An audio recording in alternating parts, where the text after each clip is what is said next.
प्रेम का सच्चा स्वरूप श्री चिंतन को भूज नहीं सकता। यदि किसी कारणवश भगवत का चिंतन छूट जाता है तो उसको इतनी व्याकुलता होती है जैसे जल के बिना मछली को तद्रुपिता निखिलाचारिता तहिस्रणे पर मजिया कुछ होता। भारत 006 देवर पे नारद जी इसी को प्रेम मक्ति बत छाते हैं। भगवत गृह में मत वाले पुरुष जब गृह में मत हुआ पीता है तब उसकी कुछ विचित्र ही अवस्था हो जाती है। अपने प्रेमास्पद के नाम गुण और रूप को महिमा सुनकर प्रेम की विहलता के कारण अपनी झुद बुधवार भूछ जाता है। प्रेम पिया डला जिन्हें पिया सुमत तिन्ह के ने नारायण थे रूप मद छक्के रहे दिन रैनो अधीनो छाक्यो डोड है क्यों की कयों ही वाणी बोले जैसे गोपी भूली देहा तैसो चाहे जातो ने हा प्रीति की रीत कछू नहीं राखत जाति न पति नहीं कुल मारो मैं एम को नेम कहूँ नहीं दौसत लानज का आन ठमोस न खारोसीन भयो हरते अभिजंतर 8 है जाम रहे मतवारो सुंदर फोठक जानी सके या गोकुट गांव कोम्पेंदो ही नयारो 232 तरफ चिंत नणित दो कहते हैं कि एक बार किसी प्रेमोन्मादिनी गोपी को यह शंका हो गई थी कि श्री कृष्ण का मैं जो इतना ध्यान करती हूँ सो कहीं ज्ञान करते करते खयान श्री कृष्ण ही न बन जाऊं क्योंकि रमर की न्याय ऐसे ध्याता अपने देह आकार में परिणत हो जाया करता है। यदि ऐसा ही और मैं श्री कृष्ण घन गई तो फिर मुझे अपने प्रेमास्पद श्री कृष्ण के साथ प्रेम विलास का आनंद कैसे मिलेगा। एक दूसरी गोपी ने उससे कहा कि इसके लिए तू चिंता न कर, श्री कृष्ण के ध्यान से जब तक कृष्ण बन जाएगी तो श्री कृष्ण तेरे ध्यान से गोपी बन जाएंगे। प्रेमी ओए मातपद का आनंद जो का नित्य बना रहेगा। अतर्व तू श्री कृष्ण के ध्यान में ही निमग्न रह। प्रेम की दशा का क्या वर्णन किया जाए। प्रेमी अपने प्रेमास्पद के नाम गुण और रूपादि के संकेत मान से इतना विहत हो जाता है कि जिसका वर्णन नहीं हो सकता। याम रंगर में रंगी हुई गोपियां काले रंग के कौवे कोयच काजल कोयले आदि पदार्थों की देखते ही या श्री कृष्ण के नाम से मिलते जुलते नामों को सुनते ही श्री कृष्ण के प्रेम में परम विहक हो जाती थी। प्रेम रस के छक्के हुए महाप्रभन श्री चैतन्य देवपुरी में समुद्र की श्यामता को देख उसे श्याम जुंदर समझकर पागल हो गए और तन मन की सुधि भुझाकर उसी में कूद पड़े। तलीनता में ऐसी ही स्थिति होती है। भय बुद्धि से मजने वाले मारीच ने कहा था कि मुझको श्री राम का इतना भय छकता है कि जिन शब्दों के आदि में रकार प्रेम का सच धा स्वरूप दत्तीने हो उन शब्दों के सुने माशन से श्री राम मुझे अपने समीप खड़े दौड़ते हैं। रामेव सतत विभावे भीत भीतिद भुग्राशित राजरमणी को जरयोगधि गतमय भवेत झशून्य राशून्य 13:32 राज रत्न रमणी रथादि के शब्द यदि मेरे कानों में पड़ जाते हैं तो मुझे भय होता है। इसलिए भोग राशि से भयभीत हुआ सा मैं निरंतर राम का ही चिंतन करता हूँ। राम आगत हेति शक्कया बाह्य कार्यमपि सर्वमत्यजम निद्रया परिहृतो यदा खपे रामेव मनसा 5 नु चिंतयन आशून्य राशून्य 63:23 राम यहाँ आ गए हैं। इस शंका से मैं बाहर के कार्य को भी छोड़ देता हूँ। जब मैं निद्रा से भिरा हुआ सोता हूँ तो उसे समय भी राम का ही चिंतन करता हूँ। स्वप्न दृष्टि तराधव तदा बोधितो वित्तनिंद्र आस्थित है तद्भवान प्रिविंच्य चाप्रह राघव प्रतिगृह अग्राही भो आशून्य राशून्य 3:17 स्पेच्छत्वचिल्दामणि मैं जब खप्त में राघव को देखता हूँ तो जागकर निद्रारहित हो जाता हूँ। इसलिए हे रावण आप भी राघव के प्रति मुझे भेजने का आमरह व्याग कर घर चढ़े जाए। जब भय की प्रेरणा से ऐसी दशा हो सकती है तब विशुद्ध प्रेम की प्रेरणा से प्रेमास्पद के छिए वैसी दशा हो जाने में क्या आश्चर्य है। अवश्य ही प्रेम का मार्ग है बड़ा ही गहन बड़ा ही दुर्गम। तीक्ष्ण तलवार की धार के समान केवल बातें बनाने से उसकी आपे नहीं होती। बाहरी भेष या चिन्ह का नाम ही प्रेम नहीं है। प्रेमम सब कोई कहे असम न चिन्हे कोय जे ही प्रेम है साहिब मिले। प्रेम कहाते सोया सच्चा प्रेम वही है जिससे खामी श्री राम का मिलन हो जाए। वे राम मिलते हैं प्रेममरी विरह की व्याकुलता से खेहन्ना पूर्ण हृदय की सच्ची पुकार से सच्ची श्रद्धा और भक्ति से एवं सच्चे हृदय की उत्कट इच्छा से। ये सब प्रेम के ही पयोय है। मिलने की उत्कट इच्छा होने पर भगवान के विरह में व्याकुल प्रेमी की अपने श्रेमास्पद है। भगवान के मिलने का संदेश मिलने पर बड़ी ही भगुर अवस्था होती है। श्री तुलसीदास जी ने रामायण में सुतीक्ष्ण जी के अम की महिमा दिखाते हुए कहा है पन्न गारी सोनू प्रेम सम भजन न दूसर आन यह विचार पुनि पुनि मनि करत राम गुणगान होये सुफलाज मम लोचन देखे घदन पंकज भव मभोचना। प्रेम का सचा स्वरूप शिष्ट निर्भगर एस मगन मुन ज्ञानी कहीं न जाय से दशा मवानी दिशेण विदिशी पंथ नहीं उलाको में मचले फहो नहीं भूषा कब हुँ फिर पाछे पुनि जाई कब हुँ नित्य फरे गुण गाई अविरल प्रेम भक्ति मुनि पाई। प्रथम देखें तरुण उठ छुकाई आहा का यही अनोखे आनंद का दत्य है। प्रेमी जब अपने प्रेगनाथ पद के विरह में व्याकुल रहता है और ग्रेमी के मिंठ रन की उत्कंठा से उसके आने को प्रतीक्षा करता है उस समय उसे परल पल में अपने प्रमास्पद के पैरों की आहट ही सुनाई देती है। कोई भी आता है तो उसे ऐसा प्रतीत होता है मानो मेरा प्रेमी ही आ रहा है। गोपियों के पास जब उद्धव भाई, तब उन्होंने यही समझा कि प्यारे श्री कृष्ण ही पशारे हैं। बहुत समीप आने पर ही वे यह जान सकी कि ये श्री कृष्ण नहीं है, उद्धव हैं पर श्री कृष्ण नहीं है। तो क्या हुआ, ये घृण प्यारे श्री कृष्ण का संदेशा लेकर तो आए हैं, इसलिए ये भी श्री कृष्ण के समान प्यारे हैं। भागवत के दशम स्कंध में इस समय गोपिकाओं की विचित्र दशा का बड़ा ही मार्मिक वर्णन है। श्री कृष्ण की प्रियतमा रोहिणी जी भगवान के विरह में जैसी व्याकुल हुई थी, भगवान के पहुंचने में विलंब होने पर श्री रुक्मिणी जी और की जो करुणाजनक अवस्था हुई थी, वह अत्यंत द्विरोमाब्धकारिणी है। यह प्रशस्त प्रेमियों को श्रीमद् भागवत में देखना चाहिए। भरत के विरह की अवस्था रामायण के पाठकों से छिपी नहीं है। जब और हनुमान जी प्रभु श्री रामनी का संदेश ढेकर आते हैं शहद तत्व चिंतामणि दो, तब भरत की आश्चर्यमयी अवस्था को देखकर वे भी प्रेम में निमग्न हो जाते हैं। वहां का वर्णन पढ़िए। को तुम तात कहाते आए मोहे परम प्रिय बचन सुनाए, दीन बंधु रघुपति कर किंकर सुनत, भरत सेंटे उठी सादर मिलत, ब्रह्म हृदय समाता नयन अरवत, जल पुलकित गाता कपित दरस, सकल दुख वीते मिले आज मोहे राम समरीति, यही संदेश सरिस जग माही करे विचार, देखे कछु नाही नाहिम तात उरिन में तो ही अब प्रश्न चरित सुनाभु मोहि निज उदास ज्यों रघुमानस भूषण कभु मम सुमिरन करणो, सुनि भरत बचन विनीत अति कपिपुल की तनु चरणनी पर थो, रघुबीर निज सुख जासु गुण गव कहत गस्त जगन्नाथ सो, काहे नहीं हो विनीत परम पुनीत सद्गुण सिंधु सो राम श्री नाथ तुम, सत्य वचन ममता पुनि पुनि मेरुत, भरत संग्रेम न हृदय समात, अपने प्रेमास्पद द्वारा प्रेरित संदेश पाने पर था श्रेमी का कुछ भी समाचार मिलने पर जब गोपी रुक्मिणी और भरत कृषि अवस्था होने छंगे, तब समझना चाहिए कि असली विरह की उत्पत्ति हुई है। कृष्ण प्राणम और आजी की दशा देखिए। श्री कृष्ण नाम में रात हरि के ग्रेम समुद्र में भी हुई, वह मतवादी प्रेम राति गाती है। प्रेम का सचा स्वरूप 237 ना तो नाम को जी मोहत न सकन तय डुयो जाए पाना जू पीली पड़ी रे, लोग कहे पिंड रोग छाने लौवण में किया रे, राम मिलन के जोग वाबल बैठ बुलाई यारे, पकड़ दिखाई हार भी है मूर अबेद मरस नहीं जाने, कसक कच्छे जे माह जाओ वह बैद घर आपसे रे, भारो नाम न ले मैं तो दान ली बेरह की रे, काहे हु औषध दे मांस गलगल छिजियो रे, करक रहा गल आए ओगी और मुंदड़ी हारे, आवन लागी बाह रह रह पापी पपी हरारे, पिव को नाम न ले जे कोई बिरहन संभले तो, पिव कारण जिव देव छिन मंदिर छिन आंगने रे छिन, छठा ढी न हुए घायल सी झुमू खड़ी म्हारी, पैथान बूसे कोय काड़ फलेजों में घरू रे, कौरा तू ले जाए जहाँ देशों भारो हरी बसे रे, वो देख तू खाए मारे ना तो राम को रे, और न तो कोय बोला व्याकुल विरद ऋणी रे, हरि दर्शन दीजिए मोय यही विशुद्ध ग्रेम श्री परमात्मा का मूल्य है, या यूं समझिए कि यही परमात्मा का खरूप है। ऐसे विषयुद्ध प्रेम यदि जितनी ही वृद्धि होती है उतना ही मनुष्य परमात्मा के नजदीक पहुंचता है। जैसे सूर्य प्रकाश का समूह है, वैसे ही परमेश्वर प्रेम के समूह है। मनुष्य ज्यों ज्यों सूर्य के समीप जाता है तो ही यों क्रमशः प्रकाश तरव चिंतामणि दो की सिद्धि होती जाती है। इसी प्रकार जब वे प्रेम भगवान के जितना ही समीप पहुंचता है उतनी ही उसमें प्रेम की सिद्धि होती है। या यूं समझिए, ज्यों ज्यों प्रेम की संधि होती है त्यों ही त्यों वह परमात्मा के समीप पहुंचता है। जैसे सूर्य और प्रकाश दो वस्तु नहीं है, प्रकाश सूर्य का खरूप ही है, वैसे ही प्रेम और भगवान मीटर दो वस्तु नहीं है, प्रेम भगवान का साक्षात खरूप ही है। जब मनुष्य भगवत है प्रेम के में रंग जाता है तब यह प्रेममय हो जाता है। उस समय ग्रेम, भक्ति, प्रेमी, भक्त और ग्रेमास्पद भगवान तीनों एक ही रूप में परिणत हो एक ही वस्तु बन जाते हैं। प्रेमी, ग्रेम और ग्रेमास्पद कहने के लिए ही तीन हैं, वास्तव में तो वही एक वस्तु मानो तीन रूपों प्रकट हो रही है। भगवान के ज्ञानी प्रेमी मक्त ऐसा ही कहा करते हैं। जब मनुष्य भगवान वासुदेव के प्रेम में आत्यंतिक रूप से निमग्न हो जाता है तब उसे सर्वदा, सर्वया और सर्वत्र पद पद में भगवान धासुदेव दी चासुदेव डॉकते हैं। भगवान ने गीता में कहा है, बहुना जन्म नामंते ज्ञानवान मां अपथते वासुदेव सर्वेमिति सभदात्मा सुदुर्लभ में 7:15। बहुत जन्मों के अंत के जन्म में तत्व ज्ञान को प्राप्त हुआ ज्ञानी सब कुछ वासुदेव ही दे, अर्थात वासुदेव के सिवा अन्य कुछ है ही नहीं। इस प्रकार मुझको भजता है ऐसा महात्मा अति दुर्लभ है। यही प्रेम का सच्चा खरूप है। आत्मनिवेदन व निवेदना के संबंध में सूक्ष्म विचार करना चाहिए। इसमें आत्मा शब्द आत्मा के सहित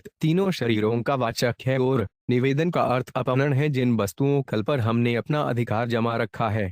उनको उठाकर भगवान के अर्पण कर देना आत्मनिवेदन है। यह शरणागति का एक प्रधान अंश है, अथवा इसे भक्त का भी एक प्रधान अंग कर सकते हैं। शरणागति के चार भेद हैं। शरणागति का पहचान है भगवान के नाम या स्वरूप को पकड़ना। दूसरा अज्ञ है भगवान के अधीन हो जाना, अर्थात उनके अनुकूच बन जाना। वे जिस प्रकार चलावे उसी प्रकार चढ़ना। तीसरा अंग है भगवान जो कुछ भी विधान करें उसी में 240 तत्व चिंतामणि दो भ्रसल रहना। और चौथा अज्ञ है भगवत परायण हो जाना, उन्हीं की गोद में जाकर बैठ जाना और अपने आप को भगवान के अर्पण कर देना। जब मैं खयान ही भगवान के अर्पण हो गया तो मेरी सारी चीजें भी उनके अर्पण हो गई। आतव्य समर्पण नवधा भक्ति का अंतिम अहन है। यदि कोई पूछे कि सेव्य सेवक भाव और आत्मनिवेदन में क्या अंतर है तो कहा जा सकता है कि यूं तो कोई फर्क नहीं है, क्योंकि आगे चलकर तो दास स्वभाव वाला भी आत्मसमर्पण करेगा और जिसने आत्मनिवेदन कर दिया वह भी दास ही है। परंतु उदाहरण से इनका अंतर इस प्रकार समझ सकते हैं, एक दुकान पर दो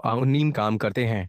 उसका जो कुछ लेन देन भाल खजाना है उन सबको वे मालिका ही मानते हैं, परंतु उनमें से एक तो शरीर निर्वाह के लिए अंधस्त मात्र ही लेता है और दूसरा वेतन भी छेता है। इनमें पिछले का सकाम और पहले का निष्काम भाव है। निष्कामा वाले का दर्जों ऊंचा है, दोनों ही का सैन्य सेवक भाव है, किंतु इनमें पहले दर्जे वाक्य मत ने तो आत्मसमर्पण किया, दूसरे ने नहीं। प्राचीन काल में एक और प्रकार के भी दास हुआ करते थे। वे दास ही जन्मते और दास ही मरते। ये उन्हें वेतन आदि कुछ भी नहीं मिलता था और वे दहेज आदि भी दिए जा सकते थे। राजाओं में कहीं कहीं तो यह प्रथा अब भी है। आत्मसमर्पण का दर्जा इन दास दासियों से भी ऊंचा है। जैसे दो सेनाएं चढ़ रही आत्मनिवेदनशील हैं, उनमें से एक राजा हार गया, वे दूसरे को आत्मसमर्पण कह देता है, कहता है कि चाहे मारो छोड़ो या राज्य पीछा दे दो, तुम्हें अधिकार है, परंतु यह आत्मसमर्पण भय से है, भक्ति और श्रद्धा से नहीं। इस प्रकार आत्मसमर्पण करने वाले को यदि विपक्षी राजा मारे तो उसको दुख भी हो सकता है, क्योंकि उसने तो लाचार होकर शरण ली है। परंतु जो पुरुष श्रद्धा भक्ति और प्रेम से आत्मस्मरण करता है उसको तो मारने काटने पर भी आनंद ही होता है। दास दासियों को भी मारने पर दुख होता है, क्योंकि उनका आत्मसमर्पण श्रद्धा भक्ति रहित है। जो प्रेम भक्ति और श्रद्धा से आत्मसमर्पण करता है उसका कुछ भी करो उसको हक नहीं होता। जैसे राजा बड्ढे का आत्मसमर्पण प्रेम और श्रद्धा पूर्वक था, भय था, छाछारी से नय था। उसको गुरुवार शुक्र ने यह बता भी दिया कि यह साधारण ब्राह्मण नहीं है, तुम्हारा शत्रु कुछ खींचेगा, तो भी उसने जानबूझकर प्रेम और भक्ति से अपना सर्वंख भगवान के अर्पण कर दिया और कहा कि जब खरे भगवान इस प्रकार मेरा सर्वर छेते हैं तो मेरे लिए इससे अधिक आनंद और है ही क्या। जो इस प्रकार भगवान को आत्मसमर्पण करता है उसके मन बुद्धि और शरीर आदि सब भगवान के ही हो जाते हैं, उसका उन पर कोई अधिकार नहीं रह जाता। जड़ वस्तुओं में इसका उदाहरण कठपुतली हो सकती है। कठपुतली ने नट को आत्मसमर्पण कर रखा है, मठ उसका चाहे सो करे, वह उसे कपड़ा पहनावे, युद्ध करावे या और जो कुछ करे, वे अपनी तरफ से कुछ नहीं करती। परंतु कठपुतली में 16,472 वचन तामणि दो चेतना शक्ति नहीं है। वह जड़ है जो पुरुष चेतना शक्ति रहते हुए अपने आप को उस कठपुतली के समान भगवान के अर्पण कर देता है। उसमें शरणागति के और अखंड मीटर आ जाते हैं। शरणागति के लिए इतना उपयुक्त दूसरा उदाहरण स्मरण नहीं आता। यदि था जिग्र के बंदर का दें तो वह तुम्हारे की आज्ञा अनुसार चढ़ने का है। यद्यपि यह भी शरणागति का एक अभ है, परंतु प्रधान बात तो अपने आप को अर्पण कर देना ही है। जैसे हम छोग एक गाय किसी ब्राह्मण को अर्पण कर दें तो फिर उस गाय पर उस ब्राह्मण का अधिकार हो जाता है। इसी प्रकार भगवान को अपने आप को अर्पण कर देने से अपना अधिकार नहीं रह जाता है। यदि बारीकी से विचार किया जाए तो पहले से ही सारी चीजें परमात्मा आदि की हैं, हमने उन पर अपना अधिकार जमा रखा है। यह उठा लिया जाए जो इस प्रकार समझ जाता है उसको लोक दृष्टि में दिखने वाले कैसे हो सुख दुख आकर प्राप्त हो, भगवान उसका चाहते सो करें, उसको किसी प्रकार का विकार नहीं होता। इतना ही नहीं, वह आनंदमग्न हो जाता है, उसको मालिक के सुख से ही सुख होता है और माल की कमी दुख की नहीं होते, इसलिए वह भी सदा सुखी रहता है। फिर उसके द्वारा जो नए कर्म होते हैं वे मालिक के अनुकूल उन्हीं की आज्ञा अनुसार होते हैं, क्योंकि उसके मत बुद्धि और शरीर प्रभु के अर्पण हो चुके हैं। सारी वस्तुएं मालिक की हैं, उन पर वे अपनी आज्ञा नहीं चलाता। भक्ति पूर्वक आत्मसंपेन करने के कारण वे भगवान के शरण हो जाता है। आत्मनिवेदन 243। और फिर परमात्मा को कमी नहीं मूलता, निरंतर उन्हीं का चिंतन करता रहता है। शरणापन्न मुक्त परमात्मा को प्राप्त हो जाता है। वे चाहे उस महाप्रभु से अछग रहकर चिंतन करे, चाहे उसमें सम्मिलित होकर, चाहे तद पा होकर रहे। चाहे मिल सत्ता से रहे, परंतु इस विषय में उसका कोई संकल्प नहीं होता। उसका माल की जो चाहे सो करावे, वे तो अपना सारा खत्व उसी को सौंप देता है। शरणागत भक्त की अपनी तो कोई इच्छा ही नहीं होनी चाहिए। यदि उसमें कोई इच्छा हो जाती है तो उसके आत्मसमर्पण में कसर है, फिर भी यह कोई बहुत बड़ा दोष नहीं है। वड्ढ ने भी तो पाताल में रहना मांगा था। वह अपनी ओर से तो कुछ नहीं कहता, परंतु खामी के पूछने पर अपनी इच्छा बता देना भी कोई दोष नहीं है। खामी देना चाहे तब भी कुछ न लेना और भी उत्तम है। बहबले के आत्मसमर्पण से भी ऊंची बात है। वरदान देने की बात कहने पर वह सच्चा आत्मसमर्पण करने वाला भक्त यह कहता है, दे प्रभु, किसको वरदान देते हैं? मैं तो आपकी यही चीज हूँ, कुछ दे लेकर मुझे अक्षम करते हैं क्या? यदि यही सच है तो ऐसा कर दीजिए। आपदी की इच्छा पर तो सत्र कुछ निर्भर है। पिता की इच्छा है वे पुत्र को यूं दी बिना कुछ दिए घर के बाहर कर दें, 100-200 रुपए देकर कर दें, अथवा सारी संपत्ति दे दे। पिता देख छेते हैं कि पुत्र की कुछ इच्छा है तभी अलग करते हैं, नहीं तो क्यों करें?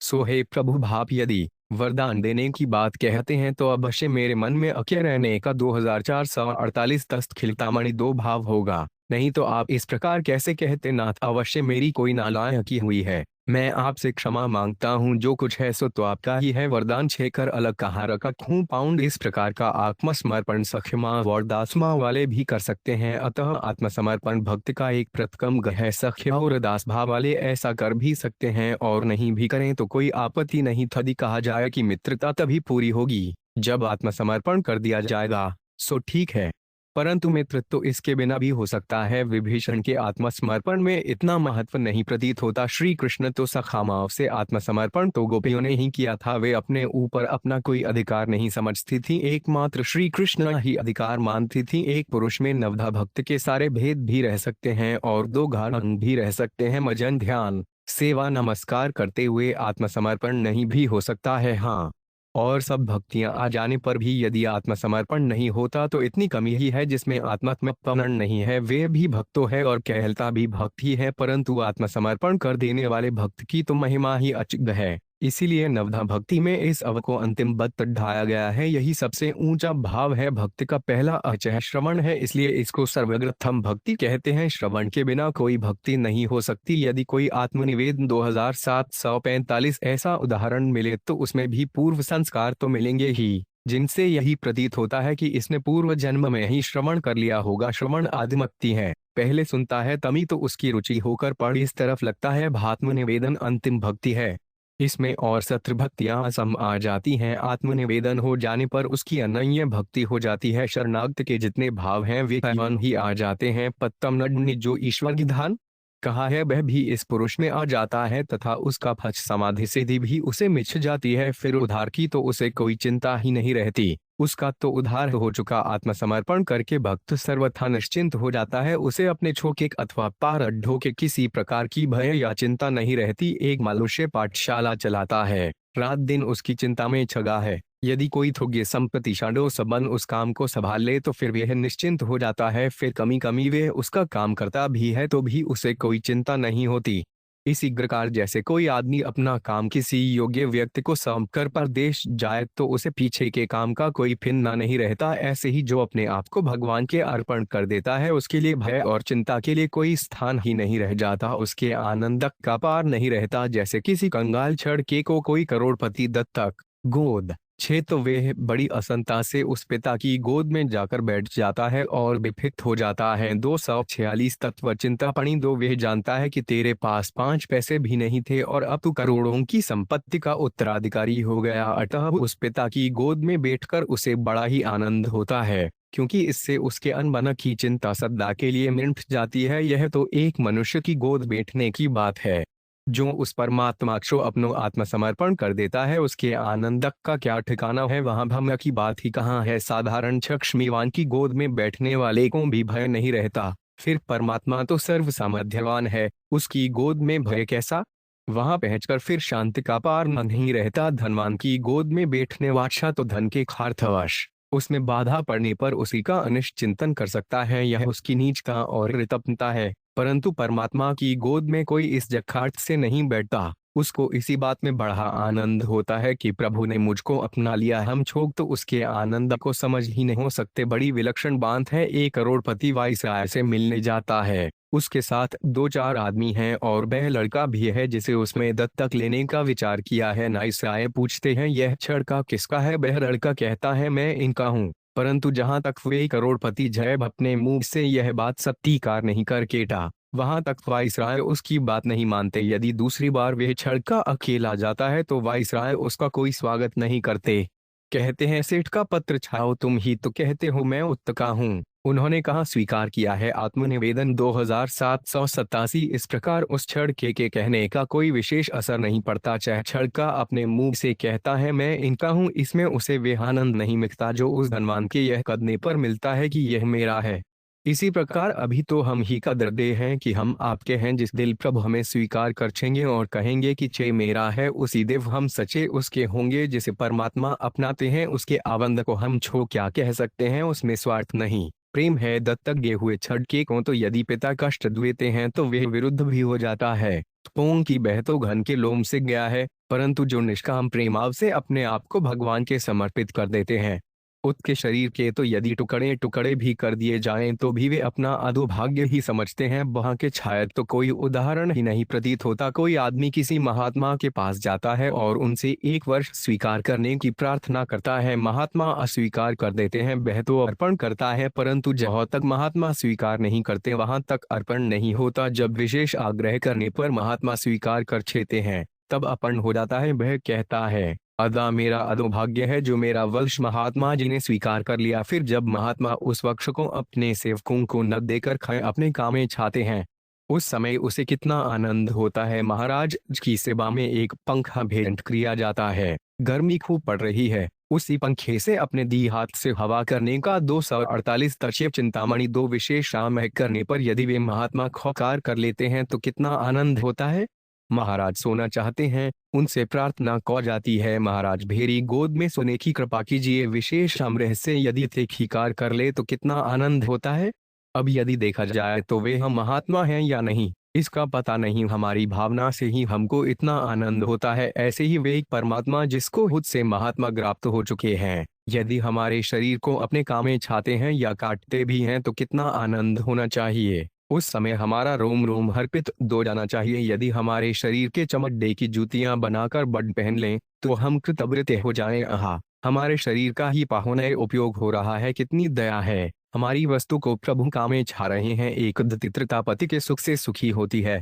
जिस समय पतिदेव उसका तन मन अपने का मर्म छाते हैं तब वे अत्यंत ही आनंदित होती है। यह कि वे पतित्रता अपने पति में ईश्वर भाव ही रखती है, परंतु तो भी यह तो समझती है कि वे मेरे लिए ही नारायण हैं। 2 घनिष्ठ मित्रों में से यदि एक इसरे की वस्तु को बिना पूछे अपने काम में छाता है तो उस वस्तु के खामी को आनंद ही होता है। यह समझकर उसे और मीटर अधिक आनंद होता है कि मेरे मित्र ने मेरी वस्तु स्वीकार कर ली। ये सब तो लौकिक बातें हैं।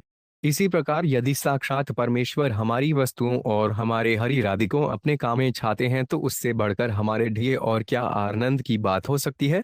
इस प्रकार जो ग्रज को आत्मनिषेध 576 आत्मसमर्पण कर देता है उसके आनंदक का कोई ठिकाना नहीं रहता। जिस समय भगवान श्री कृष्ण अर्जुन के सहित साधुवेप में सिंध को साथ ये राजा मयूरध्वज के यहाँ पहुंचे, उस समय उन्होंने राजा के पुत्र रथ कुमार का आधा शरीर अपने सिंह के लिए मांगा। राजा ने कहा, महाराज मुझे ती कोई आपत्ति नहीं, परंतु रानी से पूछना आवश्यक है। रानी के खोकार करने पर राजा रानी दोनों ने पुत्र से पूछा। पुत्र बोला, ऐसा अवसर फिर कहाँ मिटेगा, ये तो साक्षात भगवान है। राजा और रानी दोनों पुत्र को चीरने लगे। पुत्र हंसता है, खिलता है, उसे यह ज्ञान है कि ये परमेश्वर है, उसमें श्रद्धा है, प्रेम है और प्रसन्नता है। राजा और रानों ने तो अपनी प्यारी चौजरी ही भगवान के अर्पण की, परंतु रथ कुमार ने तो स्वयं अपने आप को अर्पण कर दिया। राजा रानी को उसके समान आनंद कैसे हो सकता था। उस समय रानों की आंखें से आंसू गिरते देखकर साधु बोले, हम नहीं जीमते। रानी कहती है, महाराज मैं पुत्र के मृत्यु जोग से नहीं रोती। दुख यहाँ है कि पुत्र का आधा ही शरीर काम में आया, आधे ने न जाने क्या पाप किया है। भगवान तुरंत प्रकट हो गए, में तो प्रकट होने वाले ही ये। यदि हमारा भाव ऐसा हो तो हमारी सब वस्तुएं भगवान के अर्पण ही हैं। उन तीनों में किसी को भी दुख होता तो भगवान नहीं ढेते हर्ष के साथ अर्पण करना चाहिए। राजा मयूराध्वज, रानी और राजकुमार का सा 0 तत्व चिंतामणि 2 भाव हो तो भगवान तुरंत प्रकट हो जाए। जो ऐसी प्रसन्नताते अपने आप को भगवद अर्पण करता है उसी को भगवान स्वीकार करते हैं। ऐसे प्रेम से दी हुई वस्तु को भगवान नहीं त्यागते। महात्मा छोक भी प्रेम से दी हुई वस्तु को आवश्यकता होने पर ले लेते हैं। वे समझते हैं कि नहीं छेने से इस बेचारे को दुख होगा, फिर परमात्मा की ओर से तो खुली आज्ञा हो चुकी है। सकृन देव अपनाय तदस्मैति च याचते अमर सर्वभूतेम्यो दद्दाम पे तद्रत्मम चा 0-0-6-18-33। जो एक बार भी सच्चे हृदय से उनकी शरण हो जाता है उसको वे कभी नहीं त्यागते। जैसे किसों के पास एक पल है, उस बच्चे ने अपने स्वामी को आत्मर्पण कर रखा है, वे उसे काढ़े, फूके, जलांबे, बिछावे, ओढ़े अथवा किसी को दे डाले, वे कुछ भी प्रत्युत्तर नहीं देता। वह उसका कैसा ही उपयोग करे, उस बच्चे को कोई आपत्ति नहीं होती। इस प्रकार से जो उन अभु की आत्मसमर्पण कर देता है, वे उसका चाहे सो करें, उसे कोई आपत्ति नहीं होती। ऐसा पुरुष जीता हुआ ही मुक्त हो जाता है, वह जीता हुआ ही मुर्दे के समान प्रभु के समर्पित हो जाता है। मुर्दा कोई आपत्ति कर सकता हो तो वे भी करे, इस आकार जो जीता हुआ ही मुर्दे का सचा स्वांग कर दिखाता है वही जीवन मुक्त है। ऐसा जीवन मुक्त महात्मा निर्भव हो जाता है, वे शोक से तर जाता है तथा अठक और नित्य शांति को प्राप्त होता है। आत्मनिवेदन उस जीवन मुक्त का संसार में विचरना हमला छोग्यं के कल्याण के लिए होता है, उसे अपने लिए कोई कर्तव्य नहीं रहता। यह स्तोत्मर्त्रेव स्पदात्म तृप्त भांग वह अलान पेश्च संतु इस तस्थ काय न विचते भीता 367।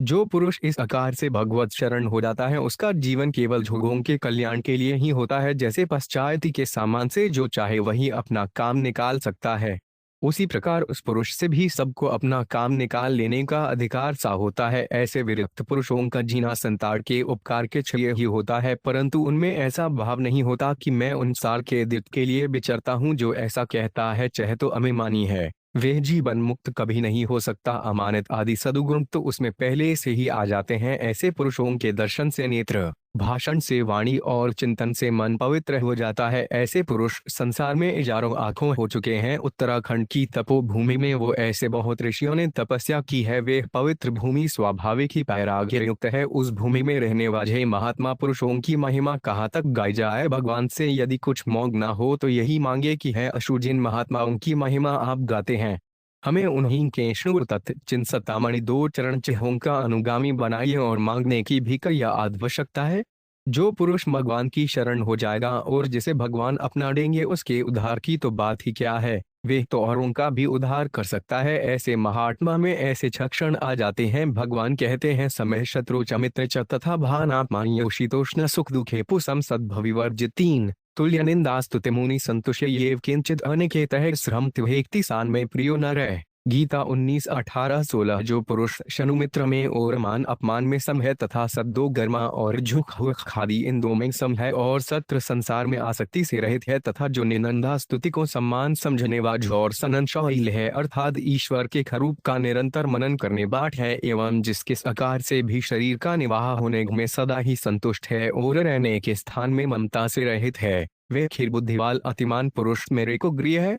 ध्यान की आवश्यकता मनुष्य जीवन का उद्देश्य भगवान को प्राप्त करना है। इसके लिए प्रधान साधन 2 प्रकार के हैं, सेध मानकर और अमेध मानकर। दोनों 2 प्रकार के अधिकारियों के चाहिए हैं, पर दोनों का एक ही है, इसलिए यह बात नहीं हो कि अमुक ही करना चाहिए। 5 अधिकाश में भेद का साधन ही सबके ढेर उत्तम और सुगम समझा जाता है। भमेद में भी 2 प्रकार हैं, एक शकुन अश्लात में ही वृशून्य 1-4-10 मैं ब्रह्म हूँ और दूसरा धवालुदेव है सर्वमिति गीता 7-19 सब बाहुदेव ही है। इनमें दूसरा प्रकार श्रेष्ठ है, अपने में त्रहम का समावेश न करके भगवान में ही सबका और अपना समावेश कर देना चाहिए। भेद और अभेद दोनों ही साधनों में ध्यान की सबसे अधिक आवश्यकता है। गीता योग शास्त्र आदि समी ग्रंथ ध्यान की उपादेयता का वर्णन करते हैं। गौता में तो भगवान ने न किस विदार चिंतित 6:27 कहकर केवल भगवत चिंतन का ही उपदेश दिया है, परंतु अधिकांश छोक कठिन समझकर था उत्ते के ब्रश 2 इस स्थिति पर पहुंचने के ढेर प्रयास ही नहीं करते। 2 सौदार तत्व चिंतात्रणी 2 ध्यान बहुत ही कम किया जाता है और इस विषय में छोक निरुत्साह से हो रहे हैं। यह स्थिति बहुत शोचनीय है। मनुष्य को यह बात दृढ़ विश्वास के साथ मान लेनी चाहिए कि अभ्यास करने से अचिंतित अवस्था अवश्य होती है, जिनसे छोक श्रमवश निष्काम कर्म को असंभव मानकर कह देते हैं कि स्वार्थरहित कर्म कमी हो ही नहीं सकता।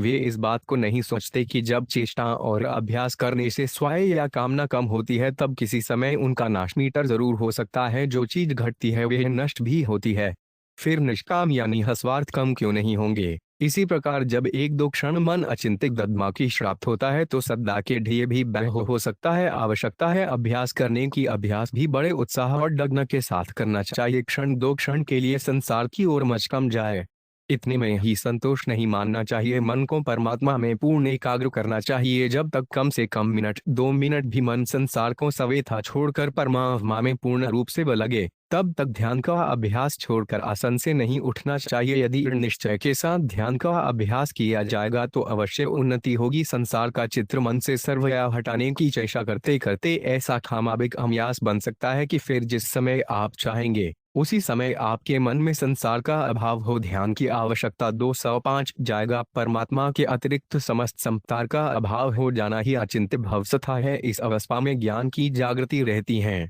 इसलिए रप अवस्था नहीं होती। सब्र को मूलकर परमात्मा में मन न रहने से ही यह अवस्था समझी जाती है। गीता में उस विज्ञानानंदन परमात्मा को सर्वज्ञ, अनादि, सबका नियंता, सूक्ष्म से भी अति सूक्ष्म, सबका धारण पोषण करने वाला, अचिंत्य स्वरूप, प्रकाश रूप, अविद्या से परे, शुद्ध सच्चिदानंद धन, ज्ञान खरूप बतलाया है। इस प्रकार जैसा स्वरूप समझे आबे, उसी खरूप को पकड़कर उसका ध्यान करना चाहिए। परमात्मा का यथार्थ खरूप तो इसका फच है, उसका वर्णन हो नहीं सकता। उस ज्ञान स्वरूप परमात्मा को ग्रहण करके सबको भुला देना चाहिए। यदि ऐसा ध्यान समझ में न आवे तो सूर्य के सदृश प्रकाश खरूप का ध्यान करना चाहिए। सूर्य के सामने आंखें मूंदने पर सामान्य माच से जो प्रकाश का पूर्ण प्रतीत हो, उसको देखता रहे और सत्र कुछ मुट्ठा दे, यह ब्रह्म के तेजस्न रूप का ध्यान है। इस प्रकार न किया जाए तो भगवान के जिस सगुण खरूप में भक्ति हो, उसी खरूप की मूर्ति मन के द्वारा स्थिर करके मन को उसके अंदर भ्रमलिमाती अवेश करा दे। उन भगवान के सिवा संसार का और अपना कुछ भी ज्ञान न रह जाए। जब अंत तक ध्यान की ऐसी अन्य चिंती न हो चाहे प्रारंभ में 1-2 मिनट ही, तब तक आसन से नहीं उठना चाहिए। जब ऐसी स्थिति हो जाएगी तब चित्त में एक अपूर्य शांति और प्रफुल्लिता शुद्ध तत्व चिंतामणि दो होगी, जिससे ध्यान में आप ही रुचि बढ़ जाएगी। निराकार या साकार का कोई सभी ध्यान होना चाहिए, इस प्रकार का कि जिसमें संसार का और अपना बिल्कुल पता ही न रहे। एक इष्ट के सीधा सबका अत्यंत अभाव हो जाए। ध्यान की इस स्थिति के लिए सब प्रकार के साधन किए जाते हैं, सेग, भजन आदि जो कुछ भी किया जाए।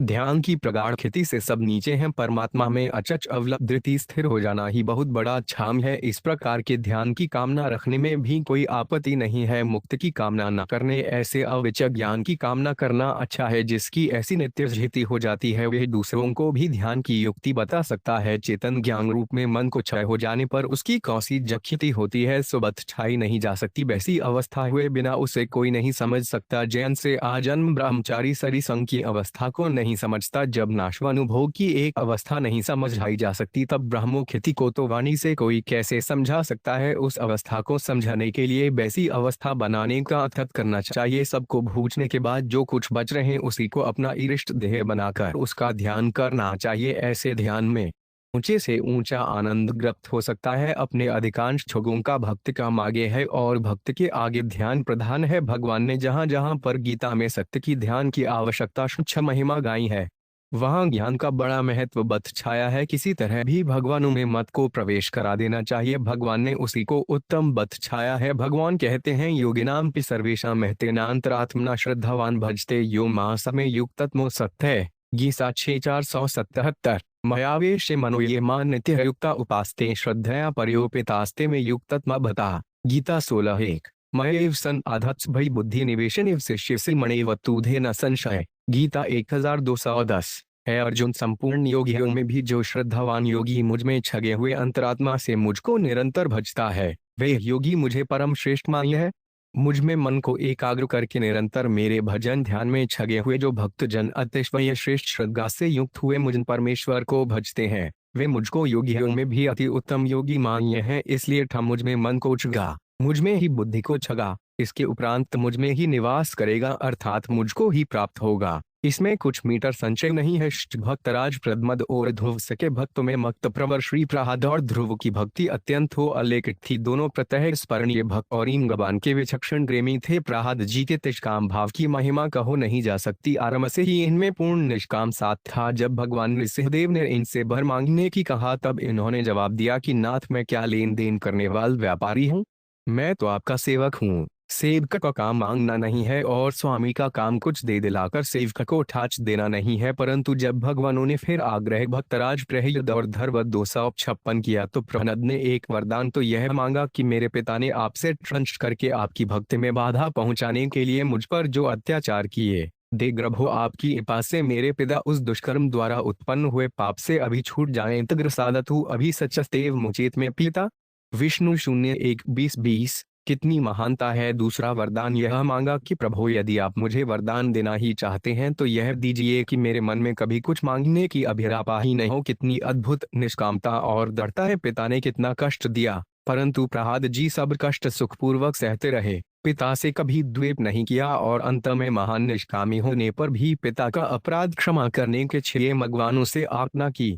भक्तवर ध्रुव जी में एक बात की और विशेषता है, उन्होंने अपनी सौतेछी माता सुरुचि जी के लिए भगवानों से यह कहा कि नाथ मेरी माता ने यदि मेरा तिरस्कार न किया होता तो आज आपके दूरदर्शन का अक्षम छाप मुझे कैसे मिलता। माता ने बड़ा ही उपकार किया है। इस तरह दोप में उछठा मुन का आरोप कर उन्होंने भगवान से सौतेली माँ के लिए मुक्ति का वरदान मांगा। कितने महत्व की बात है, पर इससे यह नहीं समझना चाहिए कि प्रहलाद जी ने पिता में दोषारोपण कर भगवान के सामने उसे अपराधी बतलाया। इससे उनका माव नीचा है। ध्रुव जी की सौतेली माता ने 260 तत्व चिंतामणि 2 ध्रुव से देश किया था, उनके इष्ट देव भगवान से नहीं।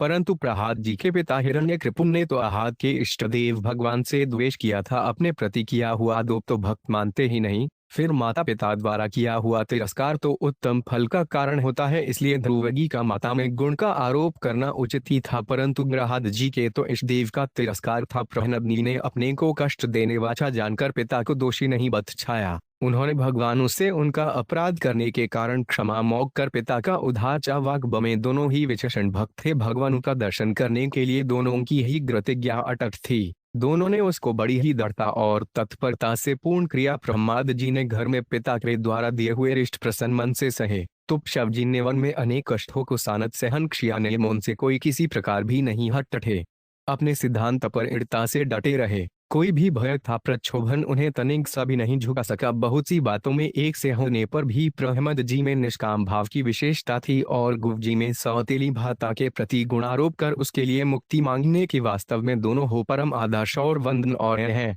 हमें दोनों ही के जीवन से शिक्षा ग्रहण करनी चाहिए। भावना के अनुसार फूल सब जग ईश्वर है ओ, पर भटो बुरो नहीं होए। जैसी जा की भावना तैसो ही पुछ होए। वे बहुत ही व्याकुल हुआ करता है। उसकी व्याकुलता का प्रधान हेतु यही है कि वे उस शेग में दुख की भावना करता है। वेदना का अनुभव होना दूसरी बात है और उससे दुखी दोना और बात। शुद्ध तत्व चिंता भणी दो। यदि रोग में दुख की जगह तप की भावना कर ली जाए तो मनुष्य रोग जन्य दुख से अनायास ही बच सकता है। वे केवल दुख से ही नहीं बच जाता, तप की भावना से उसके लिए वह रोग ही तप तुल्य फल देने वाला भी हो जाता है। इस रहस्य के समझ लेने पर ज्वर आदि व्याधियों में मनुष्य को किस बिंदुमात्र भी शौक नहीं होता। जैसे तपस्वी पुरुष को तप करने में महान परिश्रम और अत्यंत शारीरिक कष्ट उठाना पड़ता है, परंतु वह कष्ट उसके लिए झोंकाप्रद न होकर शौक नाशक और शांतिप्रद होता है, वैसे ही रोग में तप की भावित्रा करने वाले रोगी को भी उसकी दृढ़ सद्भावना के प्रभाव से वे रोग झोंकाप्रद न होकर हर्ष और शांतिप्रद हो जाता है। भावना के अनुसार ही फच होता है। इसलिए रोग पीड़ित मनुष्यों को उचित है कि वे रोग में तप की ही नहीं बल्कि यह भावना करें, यह रोग दयामय भगवान का दिया हुआ आप पुरस्कारों प्रसाद है, अतएव परम तप है। यदि रोग आदि इस प्रकार परम तप की भावना शुद्ध हो जाए तो अवश्य ही वे रोग आदि परम तप के फल देने वाले बन जाते हैं। परम तप यह के कष्टों से छुड़ाकर जो को खरगाद से लेकर ब्रह्मोक तक पहुंचा सकता है। और यदि फल छाशक्ति को त्याग कर कर्तव्य या बुद्धि से ऐसे परम तप का साधन किया जाए तो वे इस छोक और पर कछोक में मुक्ति रूप परमा शांति की प्राप्ति कराने वाला बने जाता है। तप से जैसे पूछक तत्पापों का क्षय होता है, वैसे ही रोग पीड़ा आदिम परम तप की दृढ़ भावना से जीव के समस्त भावना के अनुसार फल 263 पापों का क्षय हो जाता है और उसे परम पद को प्राप्ति हो जाती है। जब तक मनुष्य रोग को कष्टदायक समझता है तब तक वे उससे द्वेष करता है, परंतु वही रोग जब तप के रूप में उपासना के रूप में परिणत हो जाता है तब वे उससे तपशील तपसी की भांति न तो द्वेष करता है, न उसमें कष्ट मानता है और न उसकी निंदा करता है। वे तो तपली की तरह उसकी प्रशंसा करता हुआ किसी भी कष्ट की किल्लत भी परचा न करके परम प्रस्तर रहता है। इसी अवस्था में उसके रोग को परम तप समझा जा सकता है। अत्यंत व्याधि पीड़ित होने पर जब मनुष्य के सामने मृत्यु का महान भय उपस्थित होता है उस समय उस दृश्य में परम तप की भावना करने से वह भी मुक्त का कारण बन जाती है। यथापि मुत्युस्म में विद्वानों की भी मय लगता है, तब व्याधि विकल विपी मनुष्यों की तो बात ही क्या है। तथापि मुय के समीप पहुंचे हुए व्याधि पीड़ित मनुष्य को मुक्त के लिए इस प्रकार की भावना करने का यथासाध्य प्रयास तो अवश्य ही करना चाहिए कि तप की इच्छा से मन में गसन करने वाले तपखी को जैसे उसके मित्र बांधव वन के छे विदा कर देते हैं, उसी प्रकार इस युग के अनंतर मुझे भी मेरे मित्र बांधव वन में पहुंचा देंगे, वही मेरे लिए परम तप होगा। एवं जैसे तपसली वन में जाकर पश्चापरी आदि से अपने शरीर को तपाता है, वैसे ही मेरे बंधु बांधव घषदच तच चितामणि दो मुझे अम्निमंदस सख करके तयावेंगे, जो मेरे लिए परम तप होगा। इस आकार से मृत्यु रूप महान कष्ट को परम तप समझने वाले को झोंको और मृत्यु का मय नहीं होता, उसे मृत्यु में सी परम प्रसन्नता होती है। जैसे तप के लिए वन में जाने वाले तपखो को बन जाने में भय और बंधु तांचब तथा कुटुंबियों के वियोग का दुख न होकर प्रसन्नता होती है, और जैसे वन में चले जाने के बाद पापों के नाश तथा आत्मा की पवित्र वा के लिए किए जाने वाले पश्चाशने ताप में शारीरिक कष्ट झोंकाप्रद न होकर उत्साह, शांति और आनंद प्रद होता है, वैसे ही अपनी सूचित भावना से मृत्यु को परम तप के रूप में परिणत कर देने वाले पुरुष को भी मृत्यु का भय और शौक नहीं होता। ऐसी अवस्था होने पर ही समझना चाहिए कि उसका मृत्यु को परम तप के रूप से समझना। यदाये है श्रुति कहती है तदे परम तपो यद्या है तस्तप्यते परम है लोक जयति ये वन घे अधे परम तपो ये ग्रेत मरण यन हरंती परम है व लोक जयति थे वन जय देतडे परम तयो ये ग्रेट मग्रावस्था धति परम है छोक जयति ये वन वेद 2:11। भाषणा के अनुसार फल रज्जु आदि व्याधियों से पीड़ित रोगी जो उस व्याधि से तपायमान होता है, उस कष्ट को ऐसा समझे कि यह परम तप है। इस प्रकार उस व्याधि की निंदा न करके और उससे दुखित न होकर उसे परम तप माने वाले विवेकी पुरुष का बहरोग रूप तप कर्म का नाश करने वाला होता है, और उस विज्ञान से उसके शत्रु पाप नष्ट हो जाते हैं।